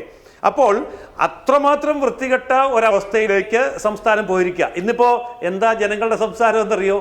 ജനങ്ങൾ പറയുന്നത് ഇപ്പോൾ മാധ്യമങ്ങൾ കുറ്റാന്വേഷണം നടത്തുകയാണ്, അതുപോലെ തന്നെ പോലീസ് ആരോഗ്യം സംരക്ഷിക്കുകയാണ്, കള്ളക്കടത്തുകാര് ഭരണം നടത്തുകയാണ്, മുഖ്യമന്ത്രി എന്ത് ചെയ്യാണ്? മുഖ്യമന്ത്രി വാർത്ത വായിക്കുകയാണ്. ഈ തരത്തിലൊരു മുഖ്യമന്ത്രിയെ ട്രോളാവുന്ന അവസ്ഥയിലേക്ക് കൊണ്ടുവന്നെത്തിക്കുമ്പോൾ ഈ സംസ്ഥാനം ഇങ്ങനെയാക്കിയതിൽ മുഖ്യമന്ത്രിയുടെ പങ്ക്, അതുപോലെ തന്നെ ഇവിടുത്തെ മന്ത്രിസഭയുടെ പങ്ക്, ഇതിനെല്ലാം പിന്തുണ കൊടുത്തുകൊണ്ടിരുന്ന നിശബ്ദമായി പോകുന്ന ഈ ഒരു ഇടതുപക്ഷ മുന്നണിയുടെ പങ്ക് എല്ലാ നമ്മൾ വിശകലനം ചെയ്യേണ്ട ഒരു അവസരമായി. ഇപ്പം ഏതായാലും 4 വർഷം പൂർത്തിയാക്കി മുഴുവൻ പറയരുത്. കാരണം വെച്ചാൽ ബാക്കി പൂരിപ്പിക്കാൻ വേണ്ടി അഡ്വക്കേറ്റ് പറയാൻ പാടില്ലല്ലോ, ശ്രീ ഷുക്കൂർ ഇങ്ങനെ വെമ്പി നിൽക്കുകയാണ്. അപ്പൊ ആ ഒരു അവസരം ഷുക്കൂറിന് കൊടുക്കാതെ ഷുക്കൂറിന് പറയാൻ ധാരാളം കാര്യങ്ങളുണ്ട്. അദ്ദേഹം വളരെ സീനിയർ ആണ്, അദ്ദേഹം ഒത്തിരി പറയും. ഞാൻ പറഞ്ഞത് ജയസൂര്യ കൈമാറുന്ന ബാറ്റൺ ഇങ്ങനെ പിടിക്കാൻ വേണ്ടിട്ട് ഇങ്ങനെ നിൽക്കുക ഷുക്കൂർ. കൊടുക്കുക ഷുക്കൂറിന്റെ കയ്യിലേക്ക്. ഷുക്കൂർ എടുക്ക്. സമയം കുറവുള്ളൂ, പ്ലീസ്. ഞാൻ തിരിച്ചു വരാം. ഷുക്കൂർ എടുക്ക്, ബാറ്റൺ എടുക്ക്. അപ്പോഴേ ബ്രിട്ടസേ, ഈ നമ്മുടെ റഹീം ഒരുപാട് കാര്യങ്ങൾ പറഞ്ഞു. റഹീമെ, ഈ ഒരു ഗവൺമെൻറ്റിൻ്റെ നേതൃത്വം കൊടുക്കുന്നയാൾ മുഖ്യമന്ത്രിയുടെ ഓഫീസും മുഖ്യമന്ത്രിയുടെ ഓഫീസിനോട് ചേർന്ന് കിടക്കുന്ന മറ്റ് സർക്കാർ ഉദ്യോഗസ്ഥന്മാരുടെ ഓഫീസ്, ആ ഓഫീസുമായി ബന്ധപ്പെട്ടാണ് സ്വപ്ന സുരേഷിൻ്റെ പ്രവർത്തനം. അതൊക്കെ മാറ്റിമറിച്ച്, അതൊക്കെ തമസ്കരിച്ച് നമുക്കെങ്ങനെ പോകാൻ കഴിയും? ഏത് അന്വേഷണ വിഭാഗത്തിന് പോകാൻ കഴിയും? എത്രമാത്രം ഇതൊക്കെ ഒതുക്കാൻ കഴിയും? എത്രമാത്രം ഇതൊക്കെ ഒളിപ്പിക്കാൻ കഴിയും? നമ്മുടെ പാരമ്പര്യം, നമ്മുടെ ജനാധിപത്യ പ്രക്രിയയിൽ കേരളത്തിലെ നിരവധി ഭരണകൂടങ്ങളെ എടുക്കട്ടെ, ഇതുപോലത്തെ ഒരവസ്ഥയുണ്ടായ ഒരു കാലഘട്ടം വേറെയുണ്ടോ? ഒന്ന് പറയൂ. 57 മുതൽ നമുക്കെടുക്കാം. അതാണല്ലോ ജനാധിപത്യ ഭരണത്തിലേക്ക് വന്ന ഭരണകൂടങ്ങൾ. അവിടെ ഇത്തരം ഒരവസ്ഥ, മുഖ്യമന്ത്രി ഉമ്മൻചാണ്ടിക്കെതിരെ നിങ്ങൾ ഒരു ആരോപണം വെച്ചു, ആ ആരോപണത്തിന്റെ അടിസ്ഥാനത്തിൽ ഒരു അന്വേഷണം പ്രഖ്യാപിച്ചു. ആ അന്വേഷണ ഏജൻസി കണ്ടെത്തിയ കാര്യങ്ങൾ 4 വർഷമായി റിപ്പോർട്ടായി നിങ്ങളുടെ കയ്യിലിരിക്കുന്നു. ആ അന്വേഷണ ഏജൻസിയെ പ്രഖ്യാപിക്കുന്നതിന് മുമ്പ് മുഖ്യമന്ത്രി ഉമ്മൻചാണ്ടിയുടെ പോലീസ് തന്നെ അവിടുത്തെ ജീവനക്കാരെ അറസ്റ്റ് ചെയ്തു. അത്തരത്തിൽ സമാനമായ എന്തെങ്കിലും ഒരു നടപടി ഈ കേരളത്തിലെ ഈ ഗവൺമെൻറ്റിൽ മുഖ്യമന്ത്രിയുടെ ഗവൺമെൻറ്റിൽ ഈ പോലീസിന് ചെയ്തോ? സ്വപ്ന സുരേഷിന് എസ്കോർട്ട് കൊടുക്കുകയും സ്വപ്ന സുരേഷിനെ ട്രിപ്പിൾ ലോക്ക്ഡൗണുള്ള തിരുവനന്തപുരം ജില്ലയിൽ നിന്ന് ബാംഗ്ലൂരിലേക്ക് എത്തിക്കാനും ശ്രമിച്ചതിൻ്റെ പിന്നിൽ ആരാണ് എന്നുള്ളത് വ്യക്തമല്ലേ? കൂടെ പോയ സന്ദീപ് കൊള്ളക്കാരനാണ്, കള്ളക്കടത്തുകാരനാണ്, സ്വർണ്ണക്കള്ളക്കടത്തിൻ്റെ ആശാനാണ് എന്നുള്ളത് അറിയാമായിരുന്നിട്ടും പോലീസ് അതിന് നിന്നുകൊടുത്തില്ലേ? അതിന്റെ തെളിവുകൾ സഹിതം ഇനി വരാനിരിക്കുന്നതേ ഉള്ളൂ. അപ്പോൾ ഇപ്പോൾ വന്നിരിക്കുന്ന കാര്യങ്ങൾ വെച്ച്, ഇപ്പോൾ പുറത്തേക്ക് വന്നിരിക്കുന്ന തെളിവുകൾ വെച്ച് നമുക്കിതൊന്നും കണക്ക് കൂട്ടണ്ട. ഒരുപാട് കാര്യങ്ങൾ പുറത്തു വരാനിരിക്കുന്നു. അറിയാമല്ലോ, വളരെ ശക്തമായ ആരോപണങ്ങളാണ് ഷുക്കൂർ ഉന്നയിച്ചിരിക്കുന്നത്. അതായത് ഉമ്മൻചാണ്ടി അദ്ദേഹത്തിന്റെ പോലീസിനെ ഉപയോഗിച്ച് അദ്ദേഹത്തിന്റെ സ്റ്റാഫ് അംഗങ്ങളെ അറസ്റ്റ് ചെയ്തു എങ്കിൽ അതുപോലെ നിങ്ങൾ എന്തുകൊണ്ട് അറസ്റ്റ് ചെയ്യുന്നില്ല? പറയാം. വളരെ വളരെ ശക്തമായ ചോദ്യം. പറയാം. നിയമത്തിന്റെ നിൽക്കുമെന്ന് എനിക്കറിയില്ല, പക്ഷെ ചോദ്യം ശക്തമാണ്. അത് ശ്രീ ജയസൂര്യൻ പറഞ്ഞത് പറയേണ്ട ശ്രീ ഷുക്കൂറിലേക്ക് പോകാം. ശ്രീ ജയസൂര്യനോട് ഉന്നയിച്ച കാര്യം നമ്മുടെ വി മുരളീധരൻ അത് അദ്ദേഹത്തിൻ്റെ ഇഷ്ടം എന്നാണ് പറഞ്ഞത്, അല്ലെങ്കിൽ താല്പര്യം എന്നാണ് പറഞ്ഞത്. അതല്ല, അദ്ദേഹത്തിന് ഇതിലുള്ള വെസ്റ്റഡ് ഇൻട്രസ്റ്റ് എന്നാണ് പറയേണ്ടത്, നിക്ഷിപ്ത താല്പര്യം എന്ന് ചേർത്ത് വായിക്കണം. അദ്ദേഹത്തിൽ അത് വളരെ പ്രകടമാണ്. അദ്ദേഹം ആദ്യം മുതൽ ഈ കേസിനെ ലഘൂകരിക്കാനോ വേറൊരു തരത്തിൽ ഡൈവേർട്ട് ചെയ്ത് വിടാനോ അന്വേഷണ ഉദ്യോഗസ്ഥർക്ക് വ്യക്തമായ സൂചന നൽകാനോ ഒക്കെ ചെയ്യുന്നുണ്ട്. ഞാനൊരു കാര്യം കൂടി പറയുന്നു, അദ്ദേഹത്തിൻ്റെ ഇവിടുത്തെ ബ്രിഗേഡിൽപ്പെടുന്ന അദ്ദേഹത്തിൻ്റെ സ്വന്തം വലം കൈയും ഇടം കൈയും എന്നെല്ലാം പറയാൻ കഴിയുന്ന ശ്രീ സുരേന്ദ്രനാകട്ടെ, ശ്രീ വി രാജേഷ് ആകട്ടെ, അന്വേഷണ ഉദ്യോഗസ്ഥരെ പരസ്യമായി ത്രട്ടൺ ചെയ്തു, പരസ്യമായി അതുപോലെ ഭീഷണിപ്പെടുത്തുന്നുണ്ട്. മന്ത്രി എന്നുള്ള നിലയിൽ അദ്ദേഹത്തിന് പറയാൻ കഴിയുന്ന തരത്തിൽ അദ്ദേഹം സൂചന നൽകുന്നു, അദ്ദേഹത്തിന് താഴെ നിൽക്കുന്ന ആളുകൾ പരസ്യമായി ഭീഷണിപ്പെടുത്തുന്നു. ഇതൊക്കെ അന്വേഷണത്തെ അട്ടിമറിക്കാൻ നടത്തുന്ന നീക്കങ്ങളാണെന്ന് സ്വാഭാവികമായി സംശയിക്കേണ്ടി വരും. അറ്റാഷെ അതോടൊപ്പം തന്നെ 20 തവണ സ്വർണം കടത്തി ഞാൻ ചോദിക്കുന്നു, കേന്ദ്ര സർക്കാർ ഇവിടെ നിങ്ങളുടെ BJP ചാനലിൻ്റെ പ്രമുഖൻ ഇവരെ വിളിച്ചതായി ബന്ധപ്പെട്ട് വരുന്ന വാർത്ത എന്താ?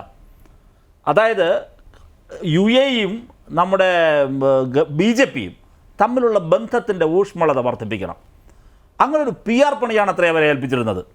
ഞാൻ ചോദിക്കട്ടെ, ഈ 20 തവണ സ്വർണം കടത്തിയപ്പോഴൊക്കെ ഈ PR വർക്കിൻ്റെ ആനുകൂല്യം കിട്ടിയിട്ടുണ്ടോ? ഇത് പരിശോധിക്കണ്ടേ? നിങ്ങൾ ഈ പറയുന്ന ഏറ്റവും പ്രധാനപ്പെട്ട സ്ത്രീ ഇവിടെ നിന്ന് രക്ഷപ്പെടുന്നതിനും ബാംഗ്ലൂരിലേക്ക് കടക്കുന്നതിന് തൊട്ട് മുമ്പ് വിളിച്ചതാരെ? കടന്നത് BJP ഭരിക്കുന്ന സംസ്ഥാനത്ത്. ഷുക്കൂറിന് താല്പര്യമില്ലെങ്കിലും കർണാടകയിലെ കോൺഗ്രസ് പാർട്ടി അവിടുത്തെ BJP നേതാക്കൾക്ക് ഇത് സംബന്ധിച്ച് ബന്ധമുണ്ട് എന്ന കൃത്യമായ ആരോപണത്തിൽ നിൽക്കുന്നു. ഇതെല്ലാം കാണണ്ടേ? അപ്പോൾ ഈ കേസിന്റെ മെറിറ്റിലേക്കോ യാഥാർത്ഥ്യത്തിലേക്കോ അല്ല ഇതിനെ വഴിതിരിച്ചു വിടാൻ വെസ്റ്റഡ് ഇൻട്രസ്റ്റോട് കൂടി വെസ്റ്റഡ് ഇൻട്രസ്റ്റോട് കൂടി ഇടപെടുന്നത് ശ്രീ വി മുരളീധരനും BJPയുമാണ് എന്നതാണ് വളരെ പ്രസക്തമായ കാര്യം. ശ്രീ അജകുമാർ ഇവിടെ പറഞ്ഞു ഫൈസൽ ഫരീദിനെ അവിടെ നിന്ന് ഇങ്ങോട്ട് കൊണ്ടുവരാൻ കഴിയും, പക്ഷേ എന്നിട്ടും അതിന് മറ്റു കാര്യങ്ങളിലൊക്കെ ഞാൻ കടക്കുന്നില്ല, വാർത്തകൾ മാത്രം ഉദ്ധരിച്ചുകൊണ്ട് അങ്ങനെ പോകുന്നത് ശരിയല്ല. പിന്നെ ശ്രീ ഷുക്കൂർ പറഞ്ഞൊരു കാര്യം, ഷുക്കൂറിന് ആകെയുള്ള വിഷമം എന്ന് പറഞ്ഞാൽ ഈ ശ്രീ ശിവരാജൻ കമ്മീഷൻ്റെ റിപ്പോർട്ട് പ്രകാരം ശ്രീ ഉമ്മൻചാണ്ടിയെ ജയിലിലടച്ചില്ല എന്നുള്ളത് മാത്രമാണ്. ഷുക്കൂറിന്റെ ഗ്രൂപ്പ് അഫിലിയേഷനകത്തൊരു പ്രശ്നമാണ് അത് എനിക്ക് ശ്രീ ഷുക്കൂറിന്റെ ഗ്രൂപ്പ് ഏതാണെന്ന് എനിക്കറിയില്ലായിരുന്നു. പക്ഷേ ശ്രീ രമേശ് ചെന്നിത്തലയുടെ താല്പര്യവും അദ്ദേഹത്തിന്റെ ഗ്രൂപ്പ് നമുക്ക് എല്ലാവർക്കും അറിയാലോ. ഇപ്പൊ എനിക്ക് ഉറപ്പായി ശ്രീ ഷുക്കൂർ ഏത് ഗ്രൂപ്പിലാണ്. ഇപ്പൊ എനിക്ക് ഉറപ്പായി, പ്രേക്ഷകർക്ക് ഉറപ്പായി. ഇത് മറുപടി പറയുന്നു. അല്ല, ഈ കേരളത്തിന്റെ മുഖ്യമന്ത്രി പിണറായിക്ക് അത് ചെയ്യാൻ കഴിയാത്തതിന്റെ അർത്ഥം എന്താണ്? അതിന്റെ ഈ വെല്ലുവിളി ഈ കോളേജിലേക്ക് കുട്ടികൾ തമ്മിൽ അടികൂടുമ്പോൾ കോളേജിലൊക്കെ കുട്ടികൾ തമ്മിൽ അടികൂടുമ്പോൾ ധൈര്യം ഉണ്ടെങ്കിൽ ഇന്ന ചേട്ടൻ അടിക്കണം, ആ ചേട്ടൻ രണ്ട് കിട്ടണേ എന്നൊക്കെ പറയുന്നതാണ്. ഇവിടെ അന്നെങ്കിൽ മനസ്സിലാക്കേണ്ട ഒരു കാര്യം ഞാൻ പറയാം. പ്രസക്തമായ കാര്യം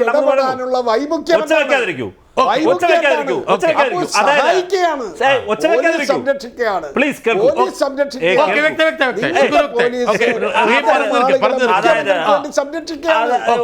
നിങ്ങൾ സംരക്ഷിക്കുകയാണ്, അതാണ് ആരോപണം. ഞാൻ പറഞ്ഞു കൊടുത്തു. ഇവിടെ സോളാർ കേസാണ് പറയുന്നതെങ്കിൽ സോളാർ കേസിന്റെ കാലത്തുള്ള ഓരോ കേസും ക്രൈം രജിസ്റ്റർ ചെയ്ത് വളരെ കൃത്യമായ അന്വേഷണം നടന്നു വരികയാണ്. ഞാൻ ക്രൈം നമ്പർ ഉൾപ്പെടെ വേണമെങ്കിൽ അതൊക്കെ പറഞ്ഞുതരാം. ആ അന്വേഷണം ഒന്നും എവിടെയും അവസാനിപ്പിച്ചിട്ടില്ല. ക്രൈംബ്രാഞ്ച് കേസ് രജിസ്റ്റർ ചെയ്ത് ഇനി അതിലെ പ്രതികളും വകുപ്പ് പറയണോ? പ്രതികളും വകുപ്പ് പറയണോ? വകുപ്പ് പറഞ്ഞാല്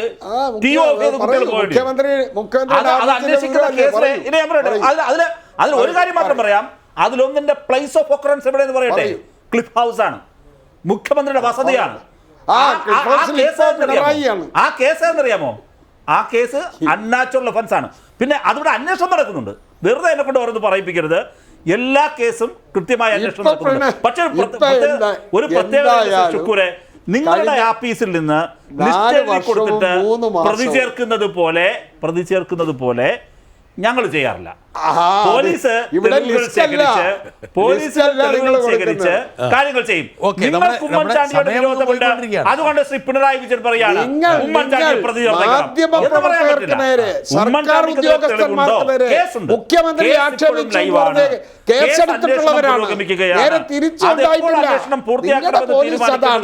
അന്വേഷണ ഏജൻസിയാണ്, ഉദ്യോഗസ്ഥരാണ്. അപ്പൊ അതുകൊണ്ട് ഇനി അതെടുക്കരുത്. നിങ്ങളുടെ പോലീസ് ഉമ്മൻചാണ്ടിക്കെതിരെ അങ്ങനെയാണ്. ഒന്നുമില്ല. അല്ല, വെറുതെ എനിക്ക് മനസ്സിലാത്ത കാര്യം നിങ്ങൾ ഒരു ഭാഗത്ത് ഒന്ന് അവസാനിപ്പിക്കുക. എന്താ കാരണം വെച്ചാല് അതായത് അന്ന് കേരള പോലീസ് കേസ് അന്വേഷിച്ചു.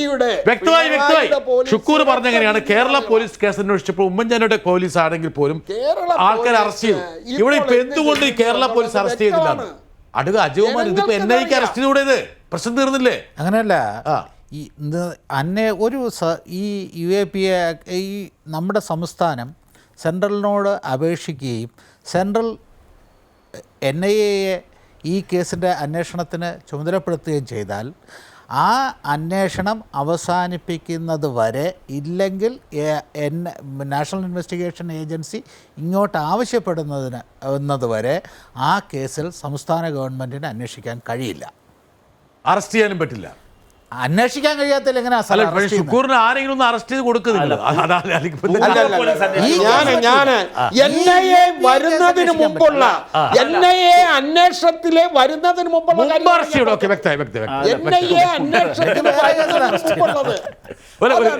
നമ്മുടെ ചർച്ച അവസാനിക്കേണ്ട സമയമായി. വേറൊന്നുമല്ല, വ്യക്തമായി ഷുക്കൂറെ ഞാൻ ഒരു കാര്യം പറയാം. നമുക്ക് കാര്യം NIA കേസ് വേണമെങ്കിൽ തിരിച്ച് ഇത് കേരള പോലീസിന് കൈമാറി കഴിയുന്ന ഘട്ടത്തിൽ വേണമെങ്കിൽ നമുക്ക് ആ ഒരു സജഷൻ മുമ്പോട്ട് വെക്കാവുന്നതാണ്. ന്യൂസ് ആൻഡ് വ്യൂസ് അവസാനിക്കുകയാണ്. സ്വർണ്ണക്കള്ളക്കടത്തിന്റെ സ്വാഭാവികമായിട്ടുള്ള വഴിത്താരയെക്കുറിച്ചുള്ള ചർച്ചകൾ ഇതുകൊണ്ട് അവസാനിക്കില്ല. ഇനി വരും ദിവസങ്ങളും ചർച്ച ചെയ്യപ്പെടുന്നതാണ്. ഈ ചർച്ചയിൽ പങ്കെടുത്തിട്ടുള്ള advocate Rahim, Shri A. Shukkur, advocate Jayasurya, advocate Ajayakumar, എല്ലാവർക്കും നന്ദി പറയുന്നു. നന്ദി, നമസ്കാരം, ശുഭരാത്രി.